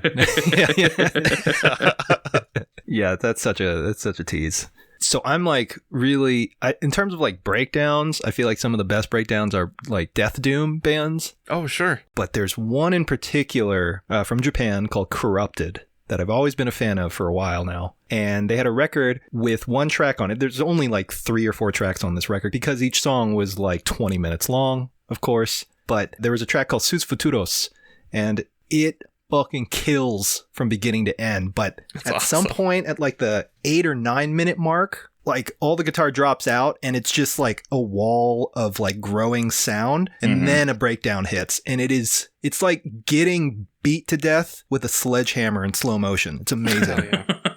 It is fucking so Sounds good. amazing. Woo! Baby, let me tell you, if there's one thing that does it for me, it is that. Music that makes you feel like you're getting beat with a sledgehammer. Yes. That's how I feel about a lot of Pig Destroyers records. Oh yeah. Hell yeah. Yep. Pig Destroyer is pretty cool. Big Destroyer is pretty cool. The Yeah. record Terrifier. A sick changed album. me. Amazing album. We got to make like there's got to be like a listicle or something of like top 20 records that are just from beginning to end. Just bangers, banger, Right. banger, banger. Yeah. Yeah, we gotta do that sometime. Anyway, okay. Cam, I think you have the next question. Delator Comics wrote, "Hey Gutter Gang, I want to ask Daniel, what would he be doing if he didn't work in comics?" Oh, great question. I'd like to think that I'd be doing something related to music, but I don't know. I'm going to interpret that as like no visual art, because I'd definitely be doing something in like the visual arts if it wasn't comics. Right. But yeah, maybe something in music or I don't know, probably music, something music related. Like I love music production, I love making music, so I would maybe go back to school to try and be a music producer or something. Yeah, I could see you behind a mixing board. Yeah, I really love music. It's become my like thing that's not paying the rent kind of thing. So it's like it's very special to me. So I'd, of course, ruin it by making money at it. Like all things that you love. Yeah, there you go. Yeah. Yeah, run it into the Monetize ground. everything. That's the world we live in. Yeah, there you go. It's great. Instagram user Don Cardenas. How do we pronounce that? Don Cardenas? Oh, Don Cardenas. Okay, Don Cardenas art on Instagram. They ask, what's your favorite moment in comics? And what guitar solo would you pair it with? Oh, favorite moment in comics is it's probably the moment in All-Star Superman. Superman's trying to save his dad, but like there's like a time monster that he's wrestling with that sucks like 10 seconds or 15 seconds of his life away. And in that 15 seconds, his dad dies of a heart attack, so he can't save him. And it's really sad. I've just always loved that scene, even though it's super sad. And I'd probably play something from Olafur Arnalds. He's like a Norwegian like songwriter, but he does like he incorporates it's like sad stuff, but yeah, it's just very raw, but in a very organic way. So I don't know if I'd pair it with a guitar solo because it's a moment that is so soul crushing. You're right. It might not. Yeah, it might not go with sorry. that, right? I feel like I kind of brought it down. I'm just thinking of like a shredded guitar solo going to that. Dad, don't die. Yeah, Wayne's World. Wayne's World. Clark Kent crying over his dead father. Yeah, that's sick. Yeah. Thanks, Don. Good question. Oh, man. Next question came from Instagram user d.moses.l. What's up, David? What is your approach to making your work so dynamic? Oh, man. How do you draw good? Yeah. Well, okay, I'll just say this. Whether it be an action scene or like a talking scene in a comic page, I always make sure I show everybody's whole figure, foot to head, at least once. There's like an old guard type artist that has made that a point. It's Where Pete it's- Fakey. Yeah, right, yeah. Old guard, golden age comics creator, Yeah, Pete Fakey. that's right. who told me that. He was like, you always want to show a character's full body at least once per page to Yeah. establish perspective on the Yeah. page. I was going to say that I feel like that's come up before by like, old heads Yeah. in comics. Oh, Pete's yeah. an old It's head in a definitely 28-year-old's body, so... It's definitely an old head thing. It's like a Loomis vibe. yeah, thing. yeah. But it makes sense. But it does. It's like it's like one of those it's like a cheat sheet thing that just always works, and I just always use it. Yeah. And I won't even sometimes I won't even draw the background. It'll just be like an empty space behind the two characters talking. But Which is a pimp move. Yeah, straight up. Don't draw Not backgrounds. drawing backgrounds, pimp move. yeah. Yeah. All right. And then you know what I'll do? I'll write a little note on the original art. Be like, Mike, please, white background, please. Do no work at all. Yeah. Also, I've found that if you are looking for a big impact in your scene or comics, I have openly stole from Masamune Shiro here, but oftentimes he will, if somebody's getting punched the F out, he'll have a very tiny panel before it. So a lot of times if something really big is going to happen, I'll have a tiny panel and it will basically be of nothing. Wonder Woman gets punched by Superman in Dead Earth once, and there's literally just a tiny panel. It's like the size of a quarter, which just says, whoosh. And then there's a big panel of her getting bonked in the mouth. And it's just, in my opinion, it hits way harder when you have a small, big, just like anything. So, but, when they're both together, on the same page, like one going into the other, that's a really easy way Yeah. to imply bigness. So I believe that's Obviously, called but- I think that's called the explosions in the sky approach. There you go. Quiet, loud, and it works. Yeah, exactly. It works. Hey, if it ain't and then broke. someone kicks a football. Yeah, right. Texas forever. Texas forever, Street. Texas forever. Okay, question from Drug Dogs. Shout out to Dylan. Okay, Instagram user Drug Dogs asks, are birds real? Only birds of prey.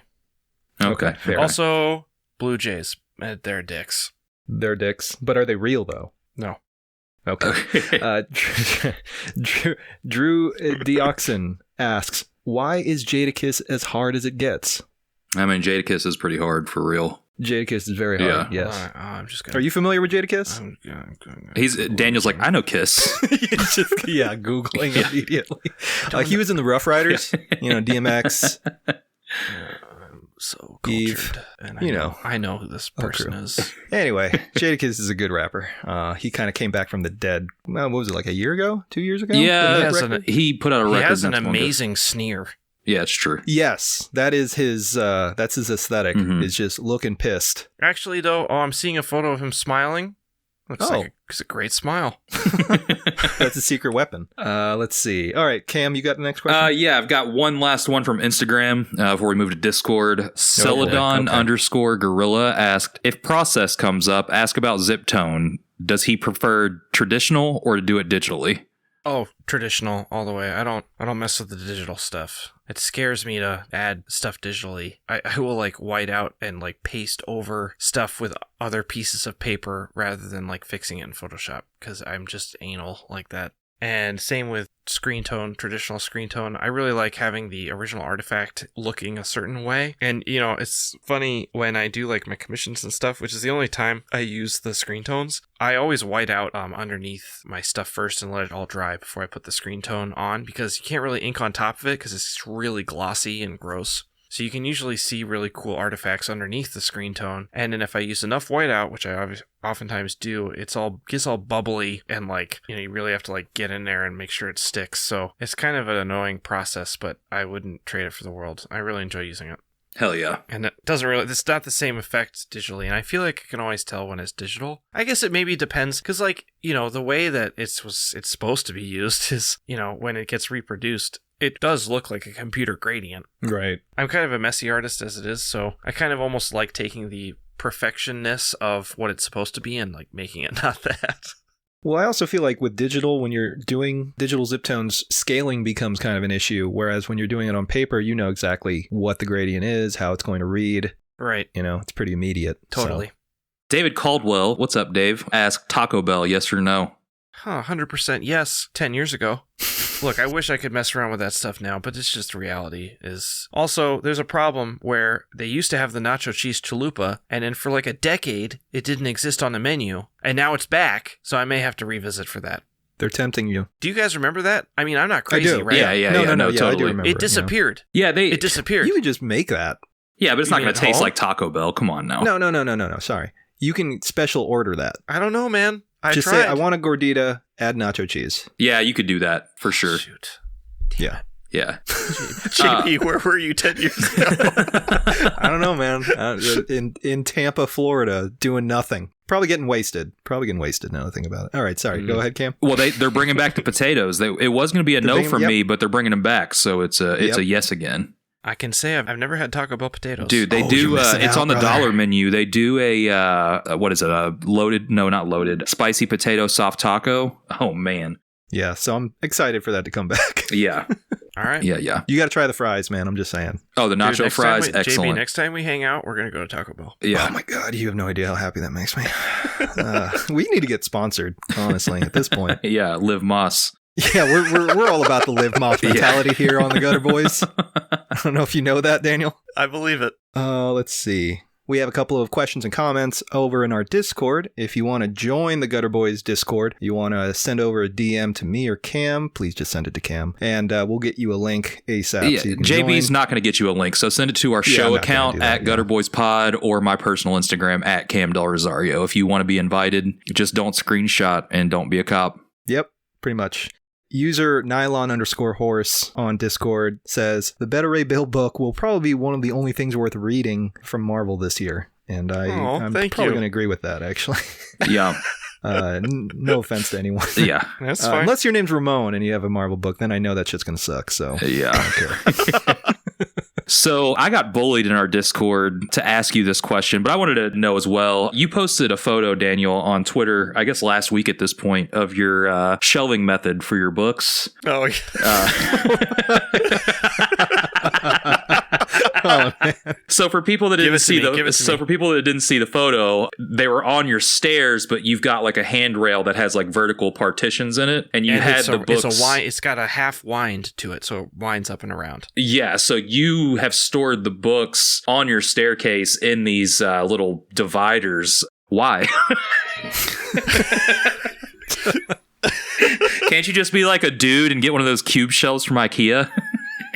Okay, so I already have one of those. It's on the other side of my apartment, or on the other side of my studio, and it is to the brim. I mean, it is chock full of stuff. Okay. And I actually, like, the only reason they're up there is because I don't have anywhere else to put them, and they've just been sitting on the floor.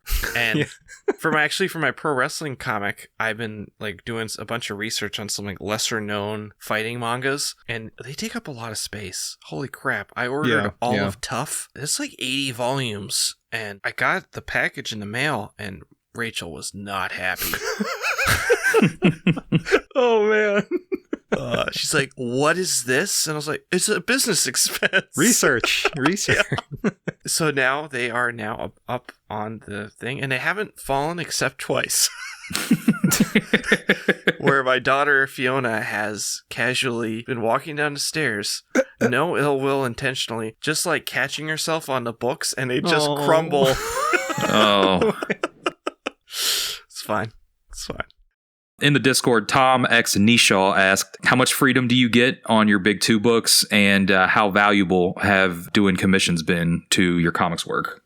Yeah, so great question. One thing I kind of like about creator-owned work is that the sandbox is kind of smaller. And if I know that I can't go a certain place, it just makes fewer options for me, so I can tell a story a little quicker, actually. So that part is the positive part of it. The negative, obviously, is there's things I can't do. So I remember, like, the first note I got on my Wonder Woman outline was like, there can be absolutely no sex at all, which is funny because it's like billed as a mature rated book, but I don't know, what can you do? So they didn't want any, and like, I'm not exactly like Mr. Sex in my comics, but I remember I really wanted to have like an Eastern Promises style fight scene in like a Greek bathhouse in Wonder Woman, which obviously did not happen. So it's probably for the best, though. All that to say, there's some things that I wanted to do that I was not able to do. And it's weird because the kind of notes that you get aren't even ones that you'd think would be weird. So, I mean, in issue 3, spoiler alert, of Wonder Woman, she like punches Superman through the chest. And then when she finds his body later, she like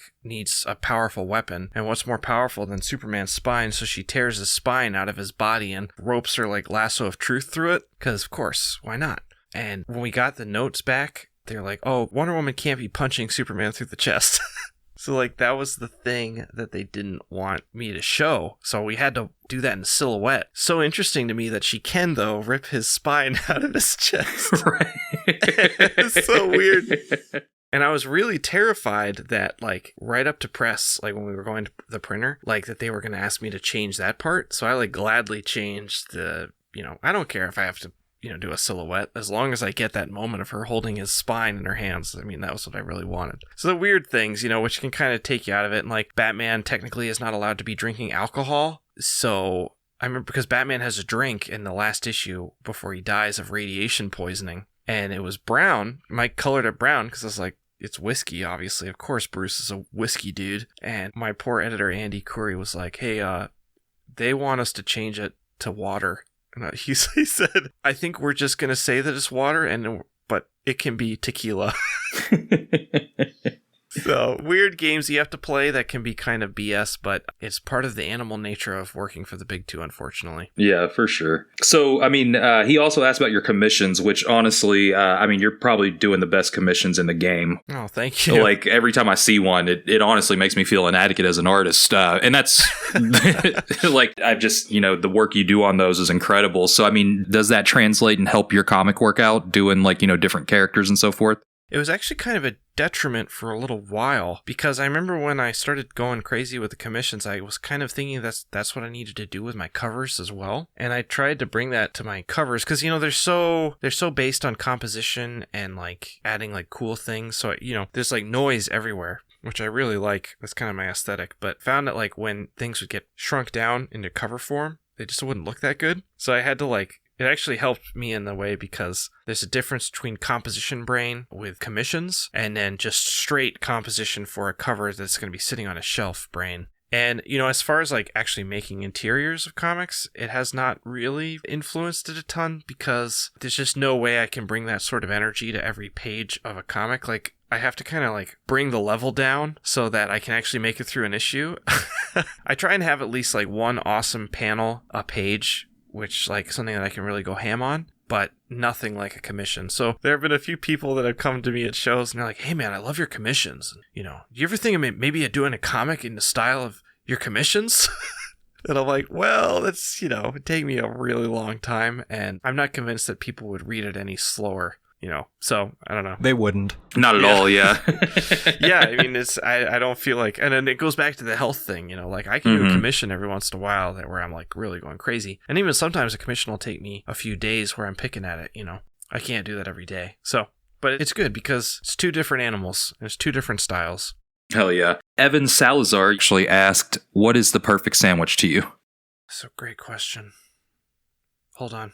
I'm not really into like grilled chicken sandwiches. That's not my jam at all. Mm-hmm. I'm not into... I like fried chicken sandwiches are good, but there's so many bad ones out there that you kind of gotta be careful. Yeah, that's true. A homemade BLT, if you have good bread, really can't be beat. There's this place in Portland called Lardo that has probably the best sandwiches I've ever had. If you live in Portland, you should go have one. If you don't live in Portland, like me, you're screwed.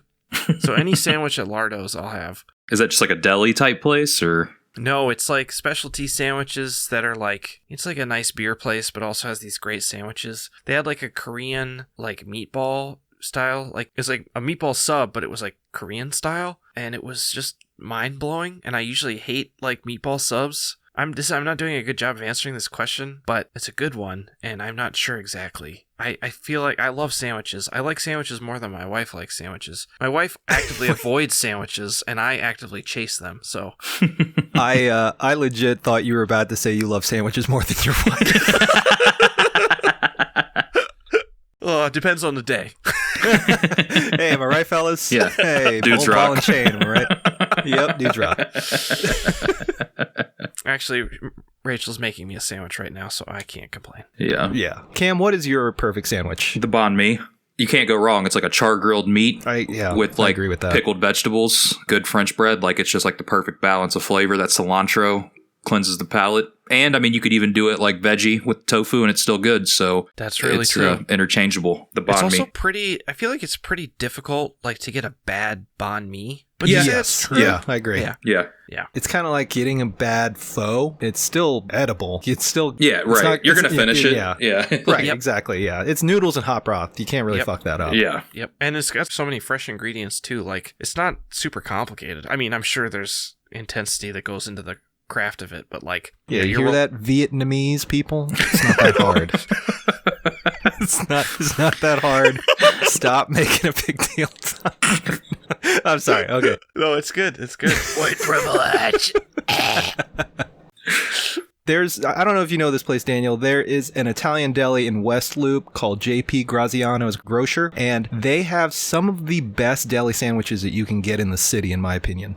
Really? What are you eating on a deli sandwich, JB? Because you're veggie, right? They have a veggie, they have an eggplant one, and they also have a tuna one. Since I'm pescatarian, I'll eat fish every once in a while. Okay. And I don't know what they do with it or what they put in it. It's probably the what is that called? That Chicago pickled thing. It's like an Italian side dish thing, and it's like spicy and sour and comes in a jar. Do you know what I'm talking about, Daniel? Like yeah, I yes, I do. It starts with a G too. I just can't remember what it is. Giardiniera? Giardiniera, thank you, yes. And I think they mix that in with the tuna plus some other stuff, and it's just the best tuna sandwich you've ever had. I don't know what it is about it, it's just amazing. Dude, I'm a sucker for a good tuna fish. Oh, in that case, then yeah, you got to make your way over there or order it or swing by there, because it's I used to go there like almost every lunch break back when I worked in West Loop. Awesome. And it's just so good, and the people there are really nice, so recommend it. Okay. JP Graziano's, check them out. I will accept cash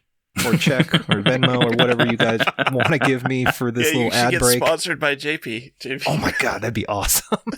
If I could trick every local business here into giving us free stuff, oh man, that'd be great. Be sick. Yeah. Hell yeah. Back in the Discord, Juan Jose Fernandez asks, if you could have one painting from the Prado, Louvre, or Guggenheim in your house, which would it be? Oh, jeez. There's a couple more questions after that, so. Man, I mean, I've never been to any of those, and I don't actually know which ones are which. Like, I don't know which paintings are in which museum. I know Louvre is in Paris, and Guggenheim is in New York City. That's stuff made in New York City. New York City. I would take the Mona Lisa from the Louvre just so I could sell it. Ooh, flipper. That's a typical cam move. Some definitely a black cam market move. stuff. Yeah. Yeah. He's our resident flipper here on the podcast. I know there's this famous female painter that she painted some. Oh, this is so embarrassing. Hold on. I'm gonna look this up because I should All right. know this, Go ahead. but I don't know it. She painted. I'm gonna look it up. I don't even care. I can't remember. Keep all this crap in my head. Is it O'Keefe? Some pussy flower paintings. Frida Kahlo.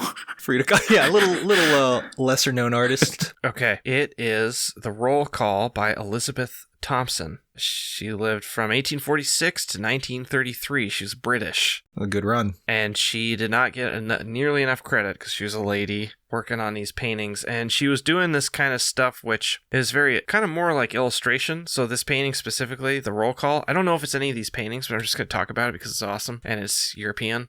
Ooh la la. It's really amazing. It's just a fantastic painting, and it's this military scene, and there's like a man who's collapsed on the ground. He's being cared for by one of these soldiers. It's like a bunch of these soldiers hanging out, and I mean, I don't know how people feel about realism and things like that, but like I'm really into it. Came out in 1874, and it's just really cool. It's a great painting. Look, I know you asked me about these paintings in the museum, but if this painting was in any museum, I would steal it. So there you go. Nice. Look it up. The Roll Call. Yeah, I'm looking at it Or right now. Yeah. Calling the Roll After an Engagement in Crimea by Elizabeth Thompson. He had two more questions here. They ask, if you could time travel and leave a note on Kirby's desk, what would it say? And then another question, have you and Paul Pope ever gone out to get a drink? That's funny. Yeah. And then did you make a comic about it? So the first question, I'd say... Take your original pages. Yeah. Hey, can I have an original page? Yeah, right. Or can your wife make me a sandwich? Or I feel like I'm his here just wife, for the his wife sandwiches. would Roz. have collectors and friends Oh. over, like, and she would make them food while they Yeah. would talk about comics or whatever.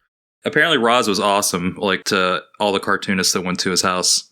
That's what I've also heard. I've also heard that she was really cool to all the collectors. Like, she was the point person. They like these Oh. collectors that like wanted original art. They'd call Roz. Hey, do you have this one? She's like, let me check. Oh, man. And then for the second question was Oh, yeah. Have you and Paul Pope ever gone out to get a drink? we Yeah. have. Oh, okay. I would consider him a friend. That's so funny. He's actually doing a Beta Ray Bill Mary cover. Oh, there you go. Okay. Sick. Yeah. No, Okay. I mean, that's actually not surprising. You know, Yeah. I'll one up that one. We actually got stuck in an Uber together when we were in Houston because the lady that was driving the Uber, very sweet lady, but she got very lost. And Oh. we were on the highway, circling the highway, going back and forth for about 20 to 25 minutes. Sounds like a good time. Did you guys talk about anything during this extended Uber drive? Yeah, we did. He told us about he had a celebrity crush that he talked about a bunch. Were they at the Comic-Con too? No, they were not. And Ryan Otley was also there, and we were hanging out. We were having a great time. It was a blast just talking about comics and then giving our driver very subtle. I think this is the exit. He didn't threaten anyone by letting them know that he used to work in burlesque. I didn't Right. know that. I didn't know Okay. that. We did talk That's- a lot about his he had a bunch of pitches that he would do with Kodansha. Oh, the manga company? Yeah. Kodansha. Because he used to live in Japan, and he did I don't know which company it was, but he did a bunch of pitches for some manga company, and they kept turning him down because they said it was too American. He has piles and piles of manga pitches somewhere. Interesting. Huh. Yeah. Too Yeah. American. Well, I don't know for the total reason. That would be my guess, but for whatever reason they kept saying no. So Well, it's good to know that he's getting the big NO from someone. I guess. That's a little reassuring. No, I like his work. Yeah, He's- I like his work too. Come on, it's Paul Pope. Yeah. I mean, it's what are you gonna say? You know. Yeah. yeah, it's pretty dope. He did a cover for Murder Falcon. Oh, did he? I didn't Yeah. see that. Shit. Okay. He did Motley Crue variant cover. Nice. Hell yeah. It's dope. Cam was just about to say that joke is from a small press comic. I think it was just on Tumblr only. Oh, really? Yeah, like I don't think Hanselman actually like published it in a book. Oh, okay. It may have been in Truth Coward. Zone, but Coward. yeah. Okay. There was a strip where he talks about Paul Pope trying to fight him in a bar because Hanselman will dress like a woman at shows, and apparently Paul Pope was like telling him he'd fight his ass because he came up through burlesque, whatever that means. Yeah, it's still confusing to this day. Oh shoot. This is, of course, just in the comic, you know. Right, yeah. Yeah. Who's to say if it happened or not? Yeah. Allegedly, Yeah. allegedly, Okay. allegedly. Allegedly. Yeah, we'll leave it No as lawsuits. allegedly. Allegedly, yeah. Man. All right. Well, damn, this might be our longest interview Yeah. that we've done in a while. Oh, right on. So thanks for just You're welcome. Thanks for having me. This is a blast. yeah, Definitely. man. Well, we'll have to have you on again. We're To gonna be talk doing just some wrestling behind a paywall. Oh my god, yeah, brother. We'll do a whole 2 hours of nothing but wrestling. Yeah. Hell yeah. We'll wait for the G1 or something. Oh, that'd be awesome. Yeah. I was joking. Well, I think I talked to Cam about this. I was like, man, we should just do a Wrestle Kingdom breakdown, which we ended up kind of doing. Kind anyway, of, but, yeah. but, you know, just kind of going match to match. But maybe next time we do that with some other match or event that you want to do. We can do an AEW one since I don't really watch AEW. Ugh, that'd be awesome. We could talk So- about the You guys- Royal Rumble next week. Yeah, there you go. Jeez. Hell yeah, brother. Cam, do you watch AEW? I do. It's like the only show that I watch weekly for sure. Okay. I keep up with SmackDown right now because I kind of like the Roman Reigns storyline, but I Okay. don't watch the whole show. And I do try to watch NXT because I feel like it's not as good as it was, but I do like the But we love Io Shirai. yeah, I love Io Shirai. Their women's division that's the Very one thing athletic. I think Dope. that they have Very over AEW. Yeah. But Although Jay Conti, Taya Conti, Ty Conti, she's really stepped it up. yeah. Let me ask you something because I know you're a big AEW fan. Yeah. I thought the episode, I guess, before this week's where they did the whole like Bullet Club reunion thing, that was cool. And I thought it was going to go places or whatever. And then like this week, they already like with the Young Bucks and the Good Brothers, they're already like causing like a rift. Like, do you think that's too fast? Do you think that was by design? Because like, I feel like I was really stoked about it. Now I'm just like, oh, well, okay. Yeah, I don't know. I feel like there's like, I'm not sure. That's a good question. I didn't even think about that. I just kind of figured that because the Bucks have always like played with the heel thing, but never really gone full heel. Yeah. And Kenny, like once he picked up that microphone, you know, it's like he is definitely going in one direction, and I don't necessarily think the Bucks are going to join him there. And I think Callis is kind of there to help sell that. Yeah. So that makes sense to me, but you know what? I am not. I mean, I was super excited about it, but like I again came to Japan before Gallows and Anderson kind of thing, and so the Bullet Club to me is just basically Kenny and the Bucks. Yeah. Oh, that's But- interesting. I know it's weird that I only know half the story. I mean, I know it because I've done research on it, but I don't have those emotions. Yeah, right. Yeah, I just like thought that like I was really stoked about it because I was like, oh man, this is definitely going to lead to like another Bullet Club Civil War, and this might open up the New Japan partnership, which like I think is what is going to send AEW over like the edge. Yep. And because I mean, like, you know, like the Ring of Honor New Japan thing selling out Madison Square Garden, like if AEW teams up with New Japan, that's going to happen my again, gosh. you know, like 100%. Yeah. And it's just I'd fly to it. yeah, it's just one of those things that like I just want it to happen because AEW is good, but I think what's going to take it to the next level would be that partnership. I really, it took me a while because like I got into wrestling because of New Japan. That's all I watched. And then when these guys that I also really loved in New Japan were breaking off to make their own company, I was like, 100%, I want to check this out. And the first few months of AEW, I was like, oh, this is like different. And I was I was introduced to all of these like wrestling tropes and this stuff about American wrestling that I didn't really understand before. And so that's been kind of opening my eyes up in that way. So I appreciate it on its own, but I agree. I am hoping for some sort of Bullet Club versus New Japan. Like I was listening to Tama Tonga's podcast where he was just wrecking like Kenny and the Bucks for using the signal. I can't tell what's shoot and what's not. I mean, it's an interesting work, but I think that's a work, yeah. Okay. Yeah, I can't imagine that they actually have like bad blood or anything. But Yeah. it's great. I mean, they have me believing it. You know, I'm like, oh man, are they really mad at each other? Well, and I think it's because the companies don't work together, which Yeah, is they can't even use the Bullet Club name. yeah, which is why I think it's believable. You know, like So are they going to get sued? That's what makes me wonder. I don't think so. Because this I- is technically like the third fake Bullet Club. Okay. Yeah, I think it's going to end up happening, the New Japan AEW thing. I mean, AEW seems to mention New Japan as much as they can. Yeah. Yeah. And New Japan showed the belt at last year's Wrestle Kingdom when Jericho had it. So, I mean, True. you know, I think New Japan's going to be a little bit slower, but, you know, as soon as they're ready, I can only imagine AEW is just going to be like, let's go. Excalibur totally name dropped Okada during the Hangman Omega match during Full Gear. Oh, yeah, yeah. Yeah. And I was like, Okada? Did Okada knock out John Moxley? I was full on. Like, I can't remember if I talked to you about this, JV, but like when Moxley got knocked out, I was like, it's Ibushi, I know it. Have you seen any of Excalibur's old matches? No. I thought he was always a commentator.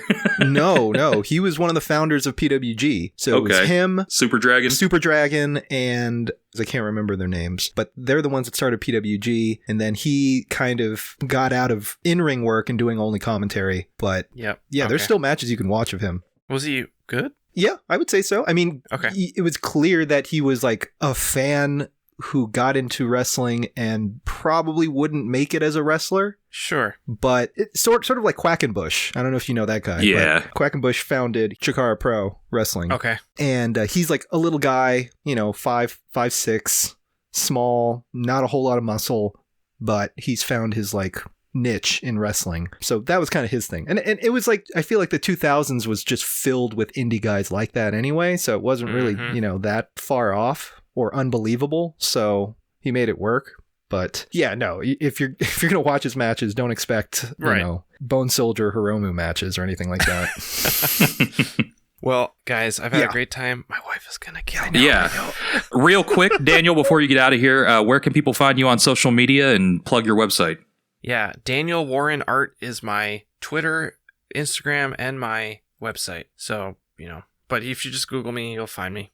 Hell yeah. Awesome. Alrighty. Well, we do want to thank Daniel for coming on to Gutter Boys, as always. Well, actually, JB, you want to get some shit in real quick? Yeah. Yeah. We also want to thank Rachel for letting us keep Daniel Warren Johnson this late to talk about just the worst stuff. But that's fine. She's very, very sweet and supportive, so thank you for that. But yeah, Daniel, please come back on. We'd love to have you again. And, everybody loves your work, including us. So I guess Yeah, we're just like thank you. Big everyone else fan. now. Thanks, guys. But yeah, if you want, check out his work on Instagram, go to his website. You can also contact his dealer, Felix Art, if you want to purchase a commission. Good luck waiting in line for that one.